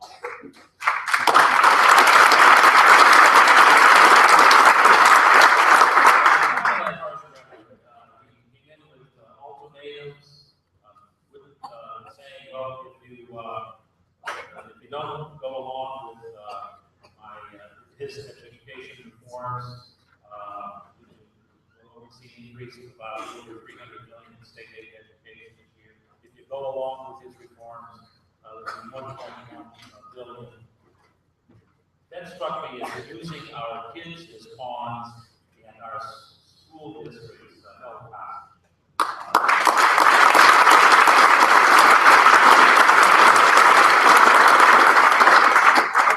We are only 2 days away from the end of the fiscal year, and our new state budget is due. And I can report to you this evening, although it's still somewhat of a fluid situation, I can't share with you a lot of details because a lot of details are still being worked out. There was something in my 5 o'clock meeting, and I'll be back at 10 o'clock tomorrow morning as well. But I can tell you from my perspective and the Senate's perspective, when we got our Senate open budget back in the middle of March, we called for a $1.9 billion increase in state aid to education. We called for the total elimination of this gap elimination investment.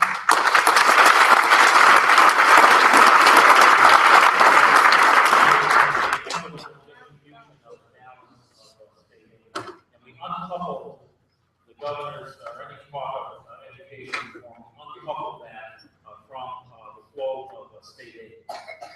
And we did call for modifications and outright rejections of the governor's reform package as proposed. Now, we're getting down to crunch time, and there is a lot of talk about this reform package. Now, I say we should not be looking to make these changes or any changes in the heat of budget negotiations.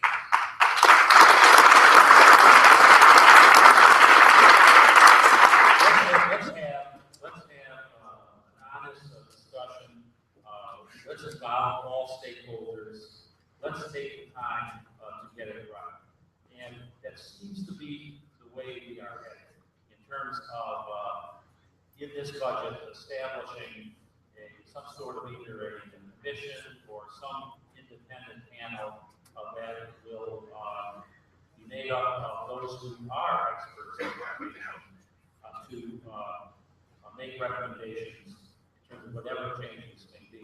But I can tell you this, we'll give this independent panel, assuming this happens, some parameters. We do not like this heavy reliance on tests to evaluate the teacher.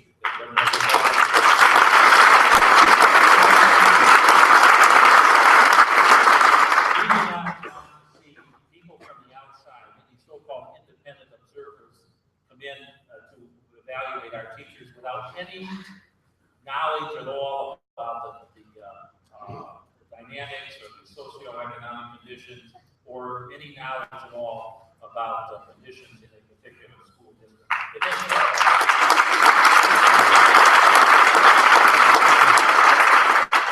So let's take the time to get this right. That's our objective. We believe that there's a lot of discussion yet to be held. Let's not do it in the heat of budget negotiations. Let's let the school aid flow. Let's come together and adequately fund our schools, and then take the time to get it right when it comes to any changes, any potential changes in our education system. So that's where we are at this point. The next few days are critical. That's why meetings such as this, people speaking out, coming together, very, very important. There was quite a sizable rally at the Capitol today. My office is in the Capitol, right near the $1 million staircase. There was quite a sizable crowd there at 4 o'clock today on this very issue. But I can assure you of this, as your state senator, my objectives, as we have been this year through the negotiations and the final days of discussion, I am there for adequate and fair funding for our schools, for local control, respect for the great profession of teaching, and helping our kids achieve more, even more in the classroom. So with that, thank you all very much.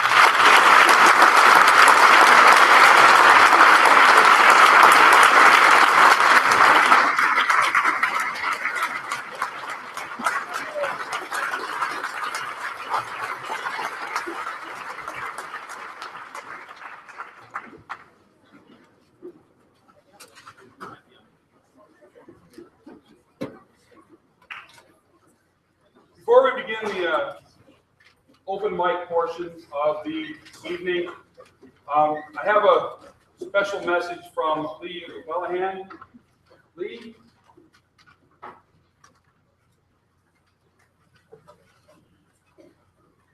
We, Cherry Valley-Springfield, back Governor Cuomo to attend our school, and we are not alone.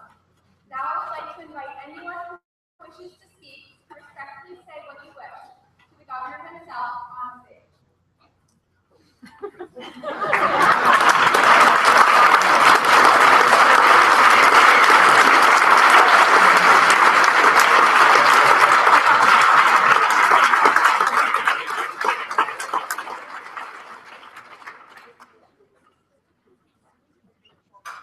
Just a few rules for the open mic. First of all, this is not a formal question and answer session. Mr. Stewart said that he would definitely answer a few questions if you had them for him directly. Other questions, please reserve for the people who you want to ask for after the program. Secondly, try to keep your comments appropriate for our audience. We have an audience from small children to whoever, remember who you're speaking to. Please make your comments about 2 minutes or less so that everyone has a chance to speak. I'm going to be sitting in the front row. If you start to get a little too long, I might tell you to speed it up a little bit. Also, to keep the flow moving fairly well, there's 6 empty seats here in the front row. If you want to speak, please make your way towards the front, have a seat in one of those seats. So when the person in front of you is done, you can just step up quickly, and then we can keep it moving really fast so we can keep the program rolling. The only other thing we ask for is that Everybody's polite to everyone else. Respond is fine, but if you don't like what they say, keep it to yourself, please. It's their chance for their own opinions to be made. Do I have someone who would like to be the first speaker? Make your way up to the front if you would.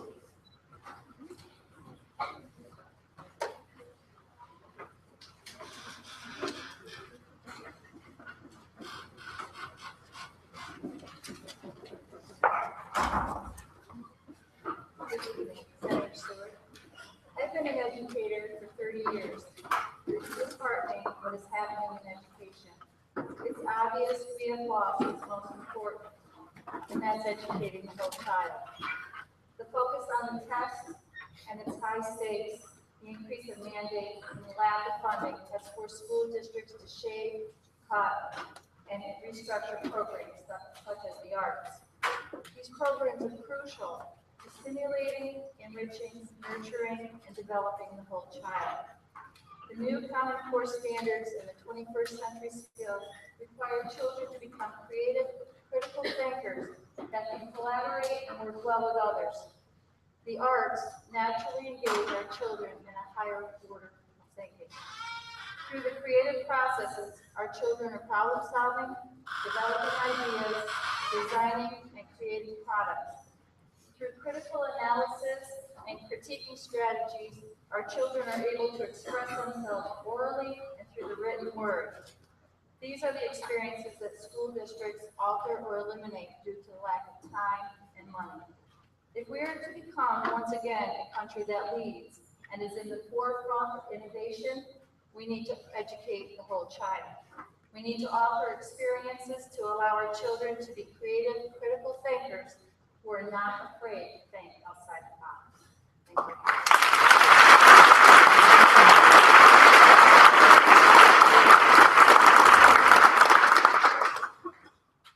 Hello, my name is Cody. I'm a senior here at Cherry Valley, and I also attend OAOC Culinary Arts.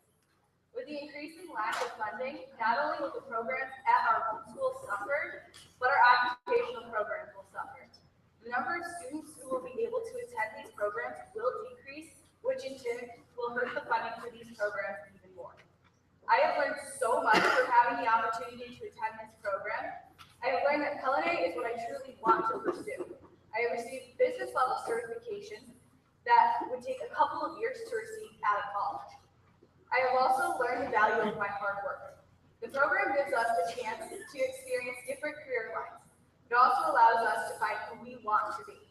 It teaches us basic and more advanced job skills that everyone should know. They teach us how to maintain a professional composure in any situation, and they teach us how to be better citizens of our communities.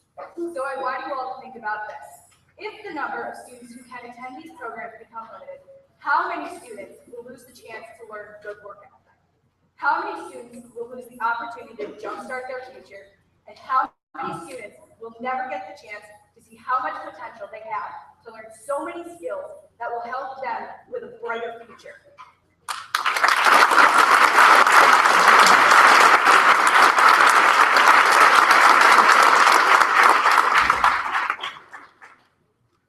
Welcome everyone. My name is Matthew McMullen. I'm 17 years old and I'm currently a high school senior at Cherry Valley-Springfield Central School. I also attend the Career Technical Education Program Building Trades at OAOC BOCES in Milford, New York. And I'm going to speak about how the decrease of funding in education in New York not only affects schools, but also CTE programs. At a young age, we're often asked the question, what do you want to be when you grow up? Some children will say a firefighter, a police officer, an astronaut. BOCES gives these children an opportunity to realize their goals. The BOCES CTE program can help teens discover what hidden talents they may have and can give them an opportunity to receive authentic workplace training while still in high school. My argument is simply that a decrease in funding would not be as helpful as the state may think it could be. Because if just one student doesn't have the opportunity to attend a CTE program, that's one less brilliant career that the world could have had. One less chef, that may have cooked someone their last meal. One less mechanic that could have fixed your car. One less infotech student that could have designed the generation's next cell phone. One less nurse that could have saved someone's life. Or one less carpenter that built the home of someone important to you, whether shelter or soldiers in foreign lands. So let's not darken the bright futures of so many, and instead make it possible for the future to grow and for the world to change.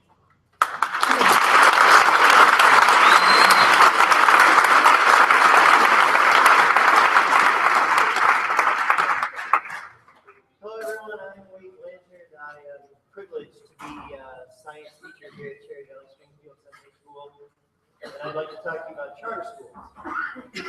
This is my 26th year of teaching, 16 wonderful years here at Cherry Valley, and I've taught in a lot of different schools, including private schools.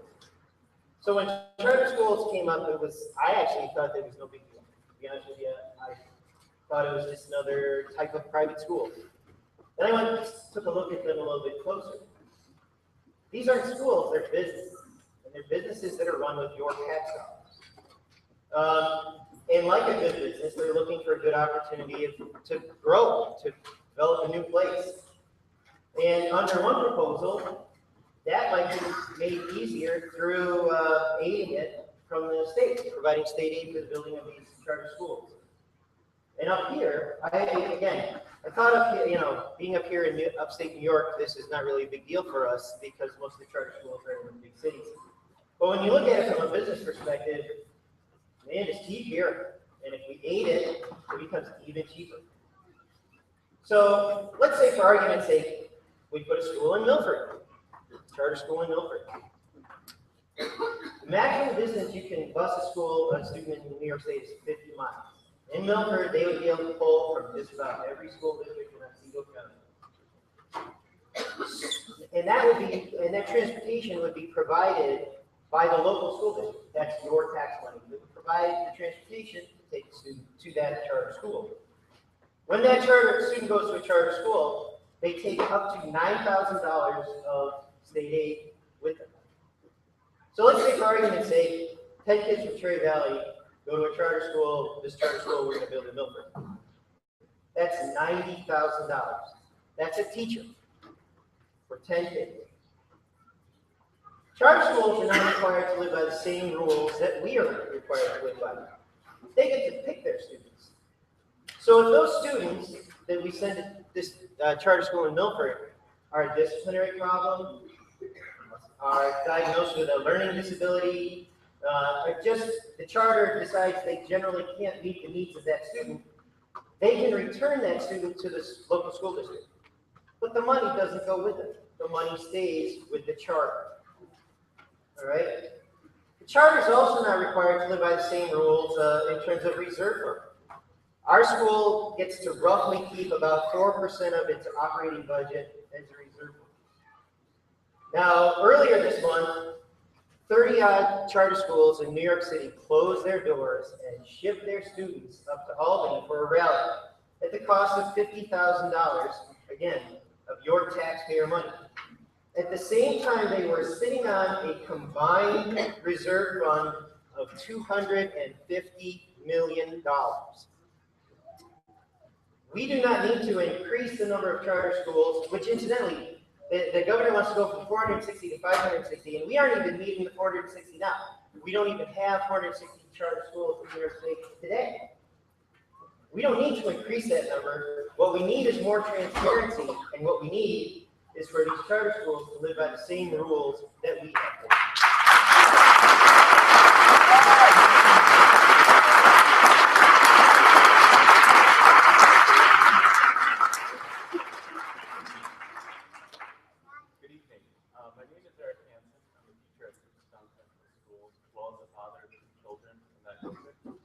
Years ago, I also had the privilege to teach fifth grade here at Cherry Valley-Springfield. I'd like to thank the superintendent and the CBS Faculty Association for organizing this event. I'd also like to thank you, Senator Stewart, for coming in time out of your busy life. And personally, thank you for meeting with my two daughters this past night as well. Honestly, I probably would never have spoken at a public event such as this in the past. For the most part, though, I may not have always agreed with everything that I do in public education. I believe that the best interests of students are at the center of public education policy. This is no longer the case, however. It is becoming more and more apparent every day that a hidden agenda exists in certain political and corporate interests that deny what is best for children. I've been so inspired by the many parents, teachers, and administrators who have stepped forward to voice their concerns. In general, I have faith in humankind. I believe in the hard work that our selected leaders conduct and empathize with the difficult position that they are often in. I've become increasingly more and more agitated, however, by the eroding policies moving through public education. Of course, as a teacher, I'm concerned over the future of my profession. But so much more, I'm terrified of the system being furtively put in place by a regime that shows no regard for the well-being of our children.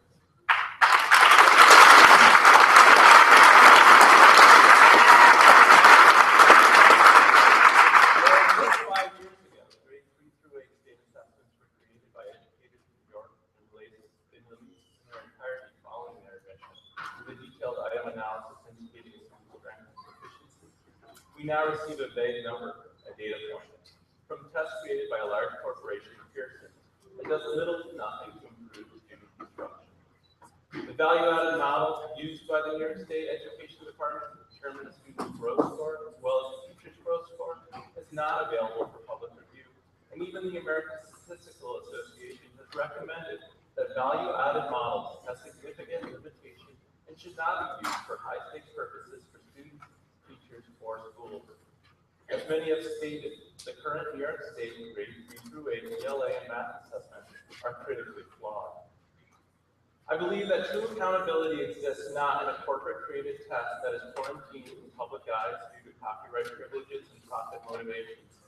True accountability exists in a situation in which we look those we are responsible for in the eyes daily. For teachers, that is the parents, and even more importantly, the students that we work with. It is easy to criticize from afar and keep accountability as a data point that can be manipulated for the whims of a political or corporate agenda. It is much more effective to have accountability on a local and personal level, with performance examined on a continuous basis and true differentiated instruction created by individuals who know the students and their families.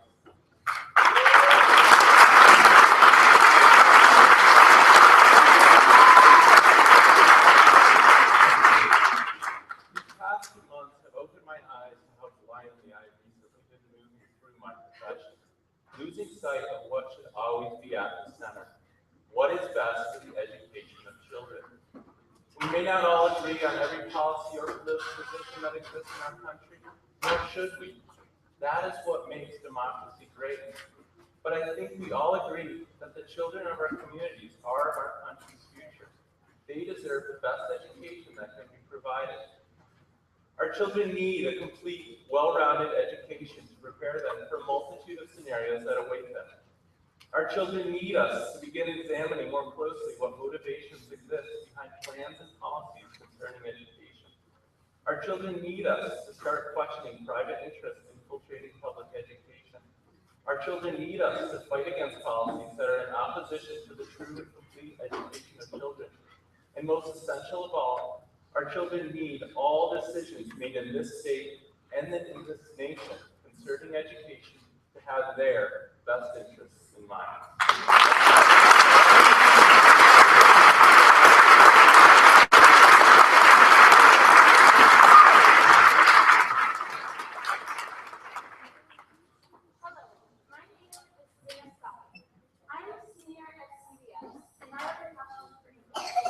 My biggest concern is what will happen if Governor Cuomo doesn't give our school and many others the money he owes.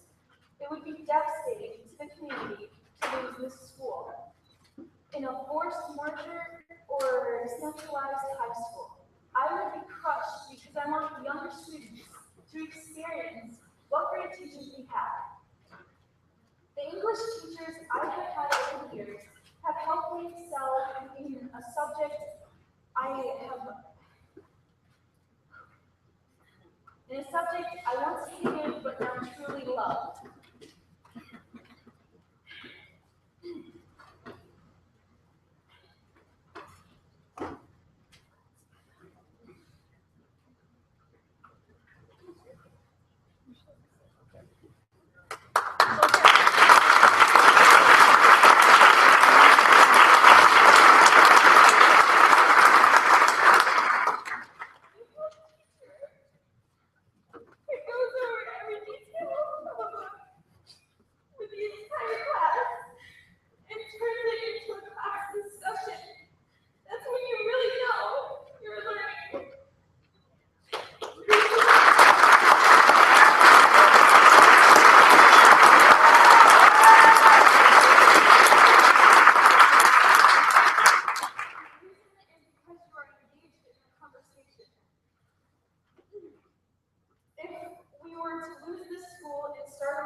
charter school or a larger school, I honestly don't feel I would be able to learn with the teachers who are forced to teach what is on the test.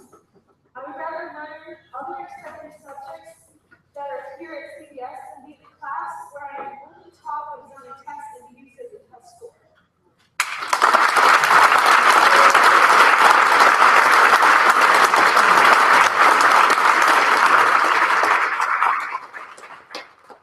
Good evening.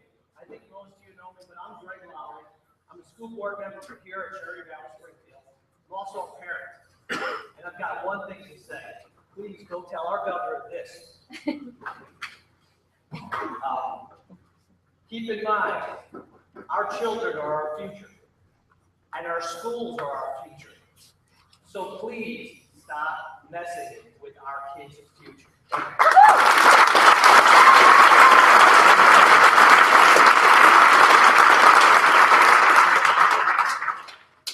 My name is Sherry, and I'm on the long time here, which I'm no good still at public speaking, obviously.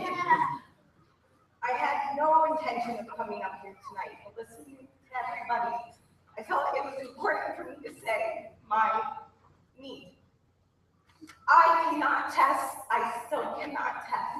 And if it was not for my teachers when I came here, I would not be the person I am today. Mrs. Adams, you were my coach. I didn't do art, but you brought me through and taught me how to be who I needed to be. You're why I choose to help softball when I need to. Mr. Lamoret, you with math just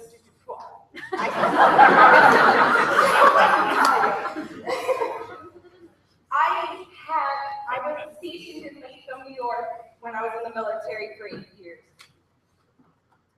Everybody always asks me, why don't you move up to Albany? Why don't you move closer? It'd be an easier travel. And I always gave them the same answer. I want my 3 kids to go to where I went to school, where it was small, where the teachers remembered you, where it didn't matter, they just helped you. Everybody knows everybody's name. I can go down the street and everybody knows, and you wave, and everybody is a family. It's not just community here. It is so important for me to keep my 3 kids here. I have 2 kids that have learning disabilities, and Mrs. Georgie, I take such great care of my 2 kids. Jillian is my oldest. She is amazing, but she also has trouble testing.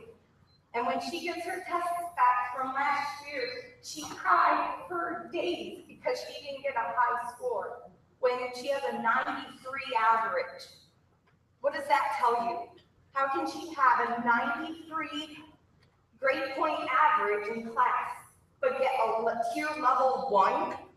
It makes no sense to me at all.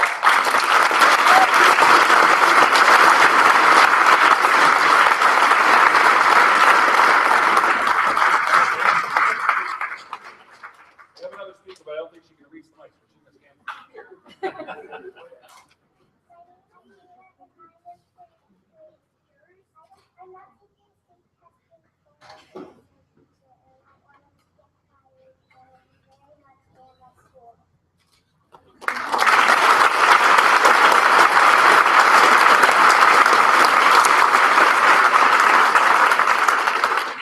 Is there anyone else who'd like to speak?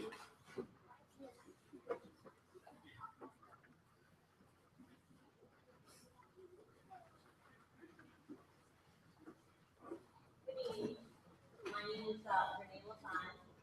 I've been a member of this community. I have 2 girls here that enjoy school, love school, and I don't want to take that away from them. They have a spirit inside of them. They're engaged. They're passionate about school. They're passionate about learning. That will be stripped from them if we allow state testing to take place. People know me, and I like things to be fair. I am not opposed to testing. I'm not opposed to our kids facing challenges that they're going to have to learn to navigate through. teach them to be adults, to be responsible, to be accountable. And at first, last year when my daughter took the testing, I was not against that. I thought, you know what, there's going to be hard things that we have to deal with in our life going forward. And if this is one of them, you're going to read it, you're going to meet it head on, you're going to do the best that you can, and we're going to move on. Since then, I have spoken to a lot of people. I've gone to a lot of informational sessions. I've educated myself so that I can best serve my kids, which is my job. It's not their job. It's not their job to have to deal with this.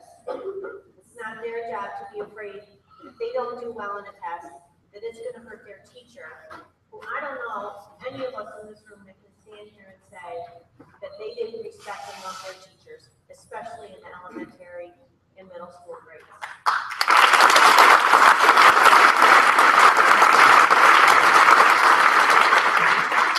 Teachers is going to be taken away because they are under such pressure to teach to a test. And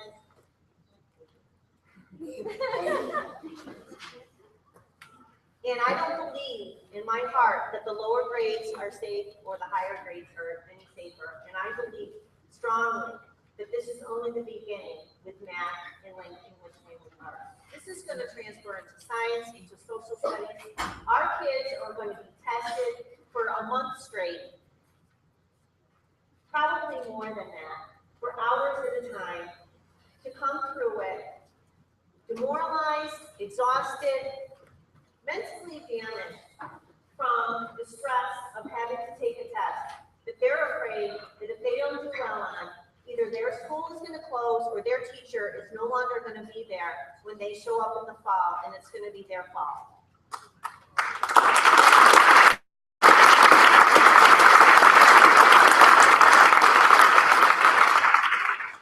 Our governor was elected with funds from a hedge fund that backed charter schools.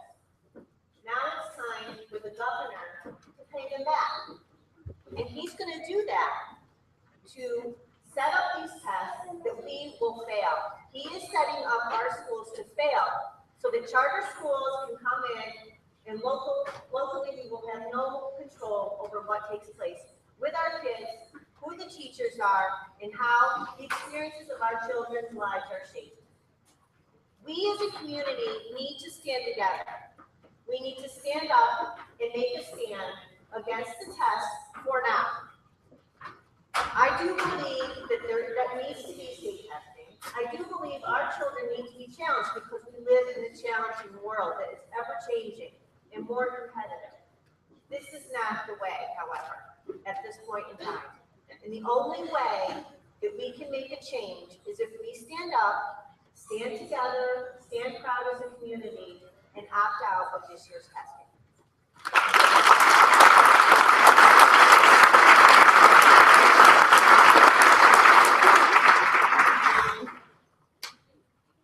My name is Savannah. I have two children here at Valley. Me and my sister both went to school here and grew up here. I moved to Florida when I was 12, in Daytona Beach for 12 years, going to schools with class sizes of anywhere between 150, maybe even 300 at times. I moved back here mainly because I want my kids to have the opportunity that I had here at Cherry Valley. And this place is like no other. My kids this is home to them. Their teachers show true compassion and love for their kids. And I don't want that taken away from them.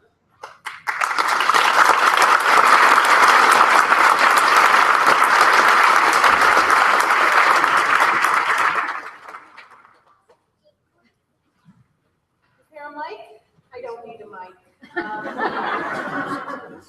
was out in the hallways as a greeter, and it was heartwarming to see so many people walking in and showing their support for our school. I'm Amy Garrison. I'm school nurse here. I have worked here for 33 years, and my countdown has begun.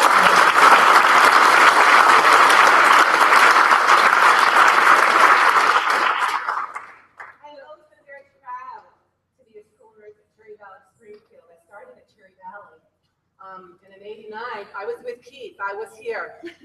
I was here when Carl Schrader was here. I was here when there was a military band, a Marine Corps band in 1989 playing on our steps out there because it was a huge thing that we were a merged district. And, you know, Maggie asked me to say something, and I'm not really great at speaking, and I always have my cue cards, and I get nervous and my knees knock, but one thing I am is a fighter, and one thing I will fight for is Cherry Valley-Springfield.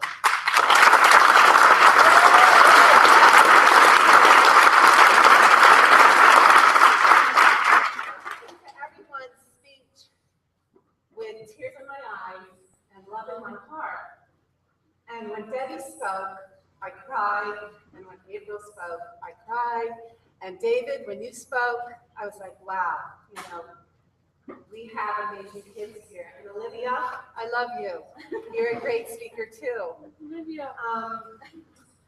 But what I really wanted to say, Debbie struck me when she said kids need to play, and that's exactly what I was going to say. I see students every day. I see from pre-K to 12th grade every day, in and out of my office all day long. Don't ever think the school nurse just sits there doing nothing.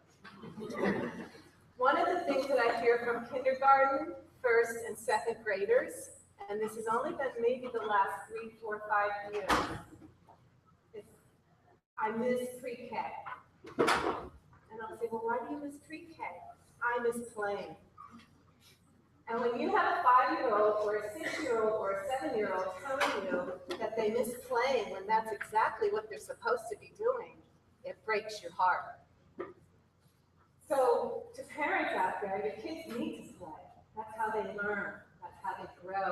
That's how they developmentally go into the person they're supposed to be in 3rd, 4th, 5th, 6th, 7th grade. They need to play. They don't need to be taking tests. And I know we've been told we can't talk about that, but as a school nurse and a professional, you need to think about that. I also see the kids that come in with stomach aches and headaches and are crying because they can't take a test because they're afraid to take a test. So your school nurse sees a lot, and she feels a lot, and she loves all your students.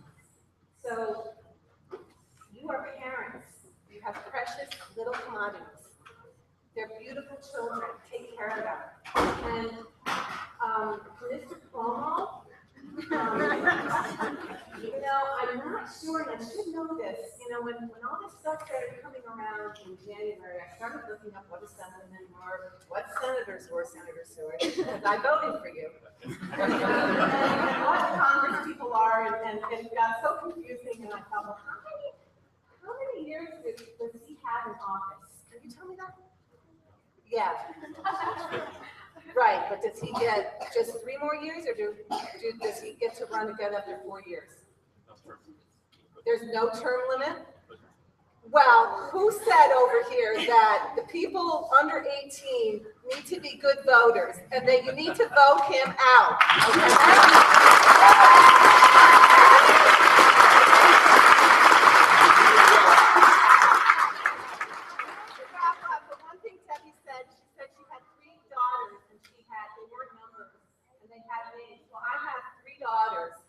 They have graduated proudly from Cherry Valley-Springfield.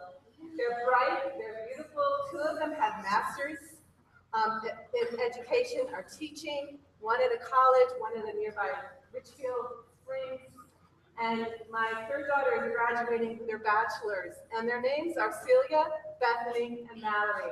And they graduated from Cherry Valley-Springfield Central School.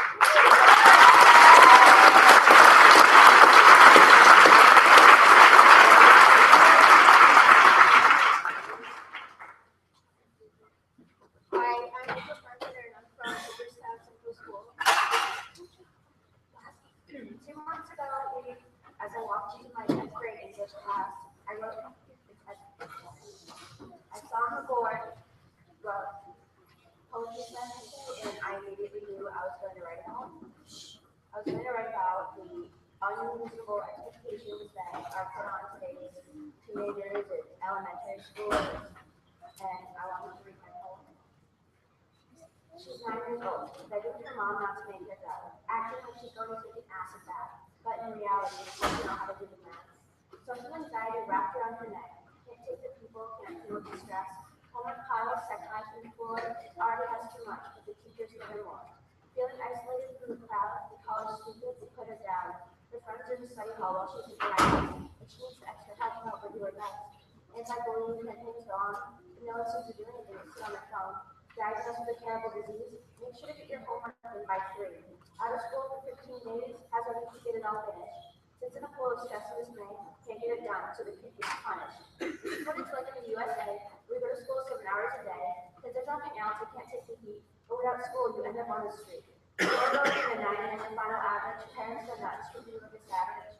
College is decline, and you know what's next. Fast food restaurant on the side of your paycheck. Life's unfair, people trying to pay your dreams. Maybe this whole common core thing is an unfair disease.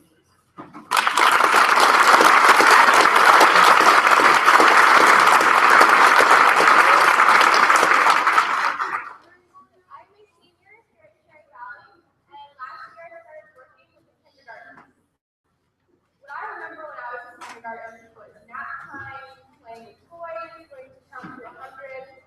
What I see them doing now, so much more. And I feel exhausted for them. By the end of the day, I go in around 8th or 9th period. They are exhausted. They're grumpy, they're cranky. It's so sad. But I feel so bad for them. And I thought that when I leave the school, it would all be done for me. I'd be gone, it'd all be over. But then I realized that this problem that we're facing is so big that I can't make myself just forget about it. I'm 18, so I will do my vote the best way I can, and this will not be the last year for me, please.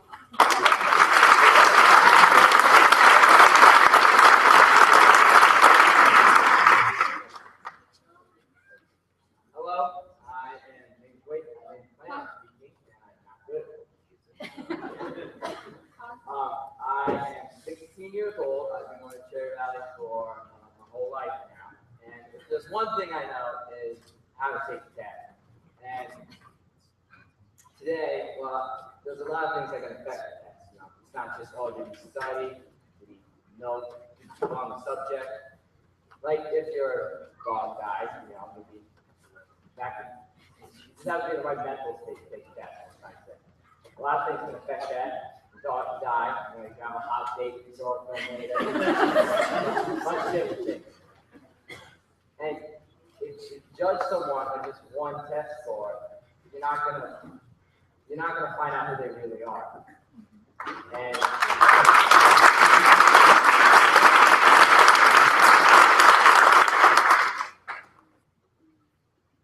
for the big charter schools, Mr. Blanchard, I don't know exactly what they are, but if they're big, right, Mr. Blanchard? like big class size and stuff? They vary. Well, today I took an English test, and I was struggling a little on a couple problems. Miss Val came over and gave me a little to it. But I feel like in big schools or charter schools, without the personal connection there, what I'd be able to do as well in English, social studies, math, science, as well as that. So if this does happen and that personal connection between teachers and students aren't there, what students are going to do as well.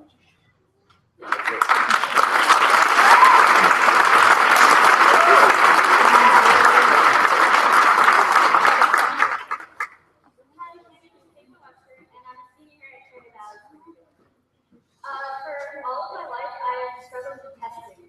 I get anxious and freak out and forget everything that I've learned. And I hate to see younger kids with the same problem that I have, to get put down after taking a test because they failed, but all of their friends did pass. And it breaks my heart that I went through that. And I'm so lucky that I have the teachers here that helped me go through this. They never gave up on me.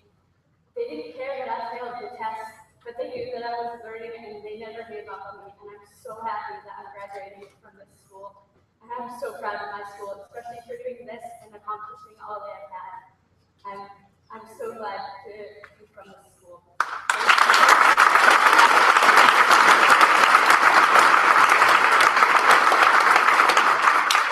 I know there's a few other people who would like to speak there. We have to keep moving on, so I'm going to move on. I'm going to give you a final message.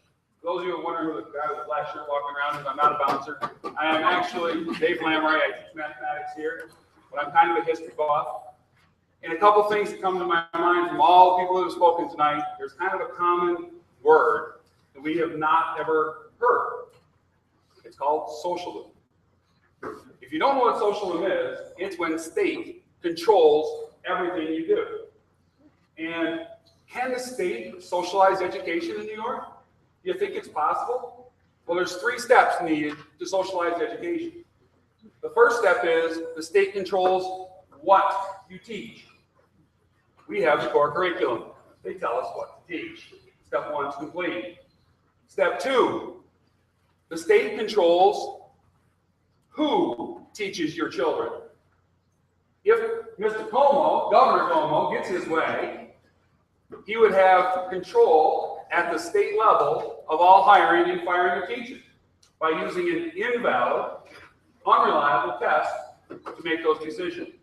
And the third step, quite simply, is decide where your children are taught. Again, if Governor Cuomo gets his way, he would have us in charter schools or large regional forced merge schools run by the BOCES. Anybody know who operates the BOCES? The superintendent there does not work for the taxpayers. He works for the state. How far are we really from socialized education if the Governor Cuomo gets his way?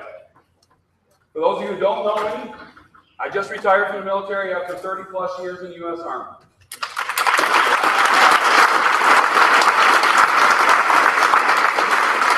During that time, I fought overseas for our country in our way of life.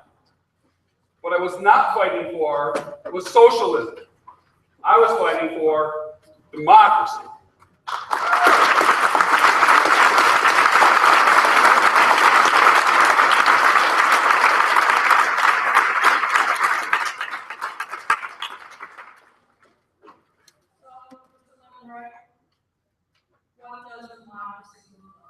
This is what democracy looks like.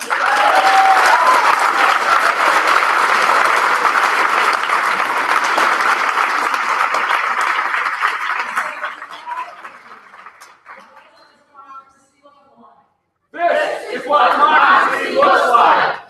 What does democracy look like? This is what democracy looks like.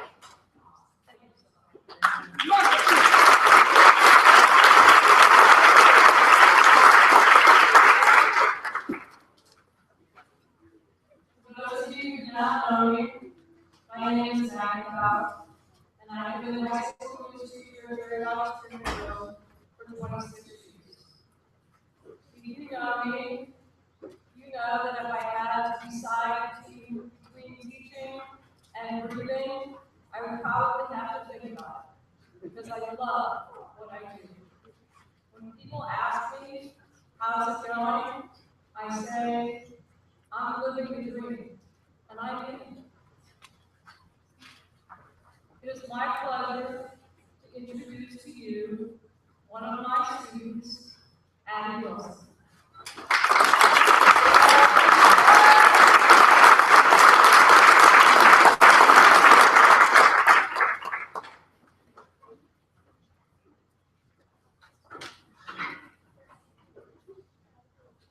Hello, everyone. I'm Abby Wilson, and I'm a student here at CBS. And one thing that just really occurred to me is I just feel terrible for my math teachers. I can't take a test in math. I'm just not good at the subject. So when these tests come back and they look back upon my teacher, is it really my teacher they're judging, or is it me? I do not want my teacher to feel like I'm a nuisance to have a class, because I'm going to bring down their score and I'm going to get them fired. I don't want to feel responsible for that. I don't want to be a score and use it as my teacher.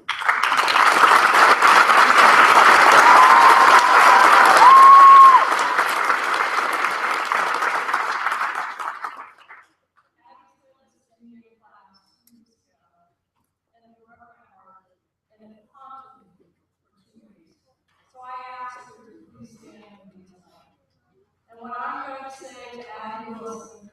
I am saying to every student that I have had in the past, and I'm going to give you a big testimony, every student that I have now, and every student that I will have in the future, is here tonight too.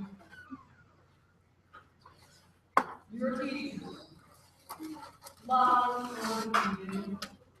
We love what we do. We love how you fulfill your dreams. We have chosen to be teachers because this is our own. If you get a 52 on a test, and you worked your hardest, and that's the best you can do, we celebrate that.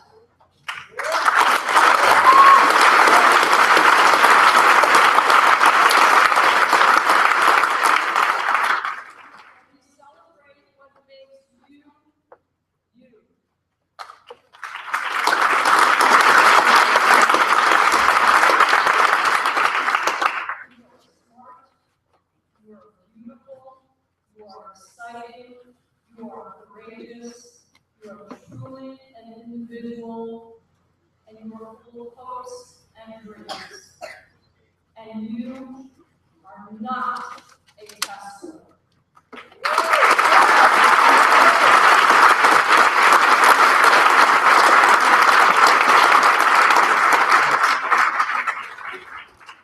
I am not a test score. I'm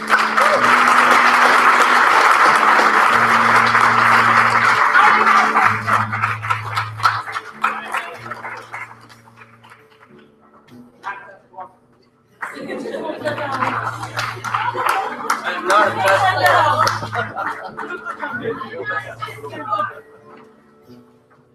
I am not a test score. I am not a test score. I am not a test score.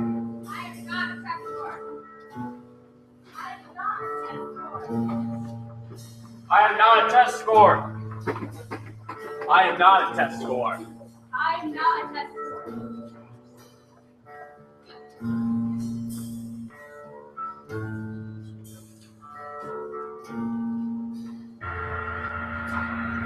I'm a voter.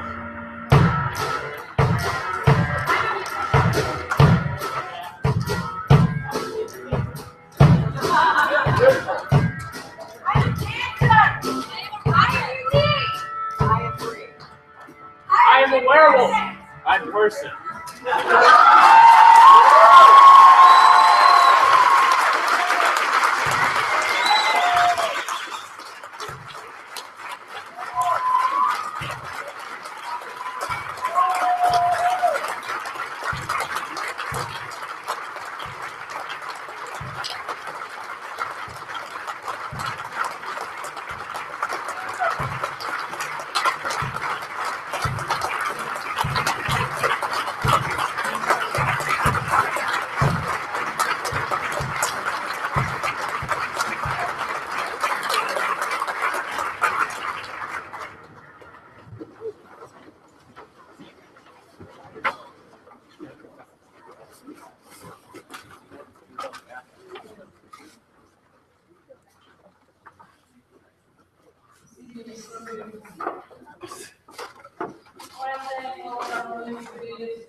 And all the students who created all the signs on our walls, both in the auditorium and outside, to provide the correct. The entire school community came together for this. And I thank you for your support.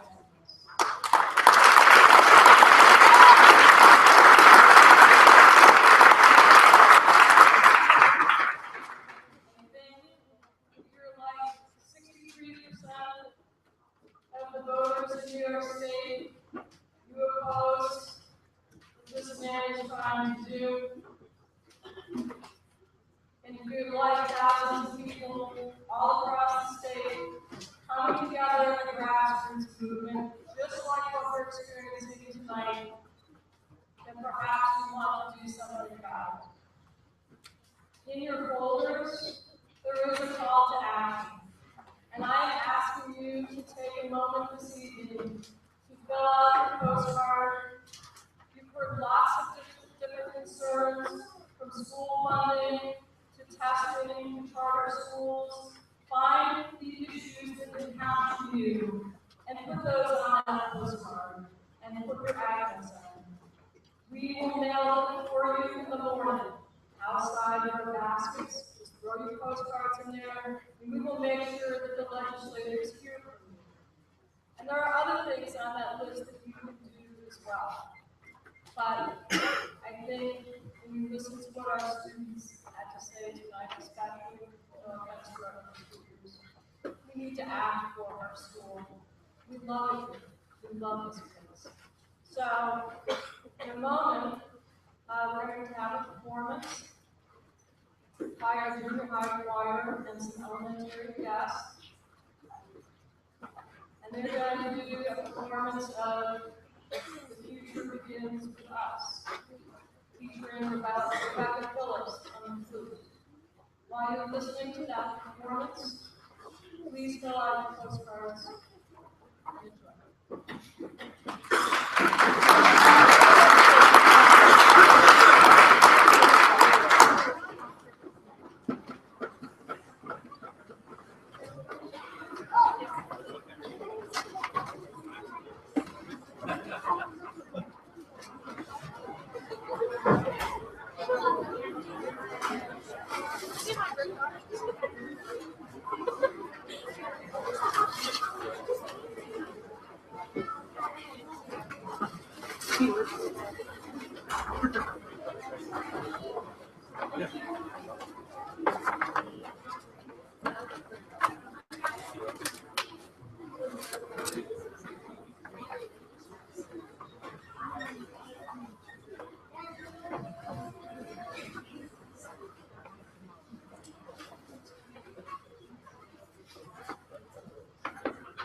Thank you very much for elementary choir, and thank you so much to everybody that spoke tonight. Students did an outstanding job.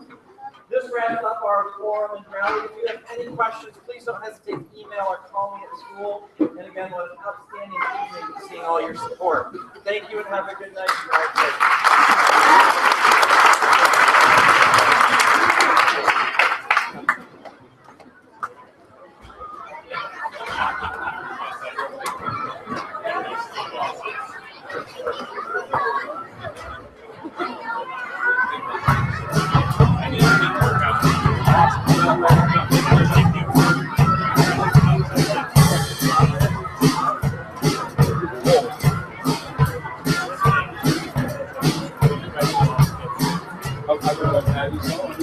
That was very effective. You guys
It's time to go home now.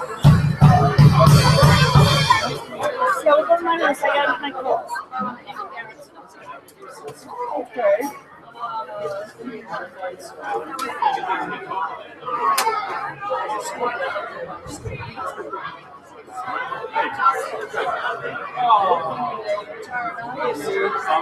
Band, bro.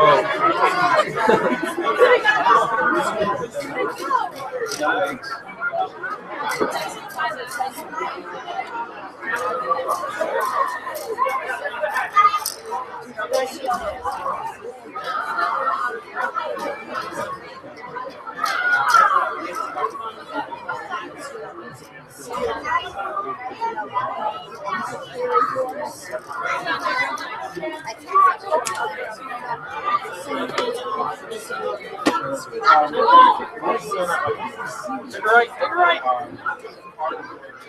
Yeah, that's right. That way. Well, that way. Nice to meet you.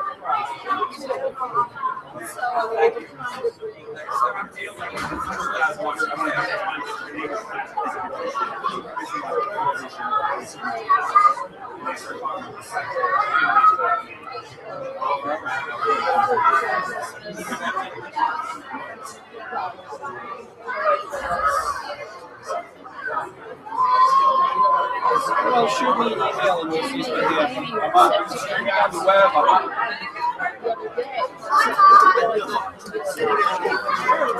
Absolutely. If you click on our website, my email is right there, and then we can set up a time and call my secretary and we can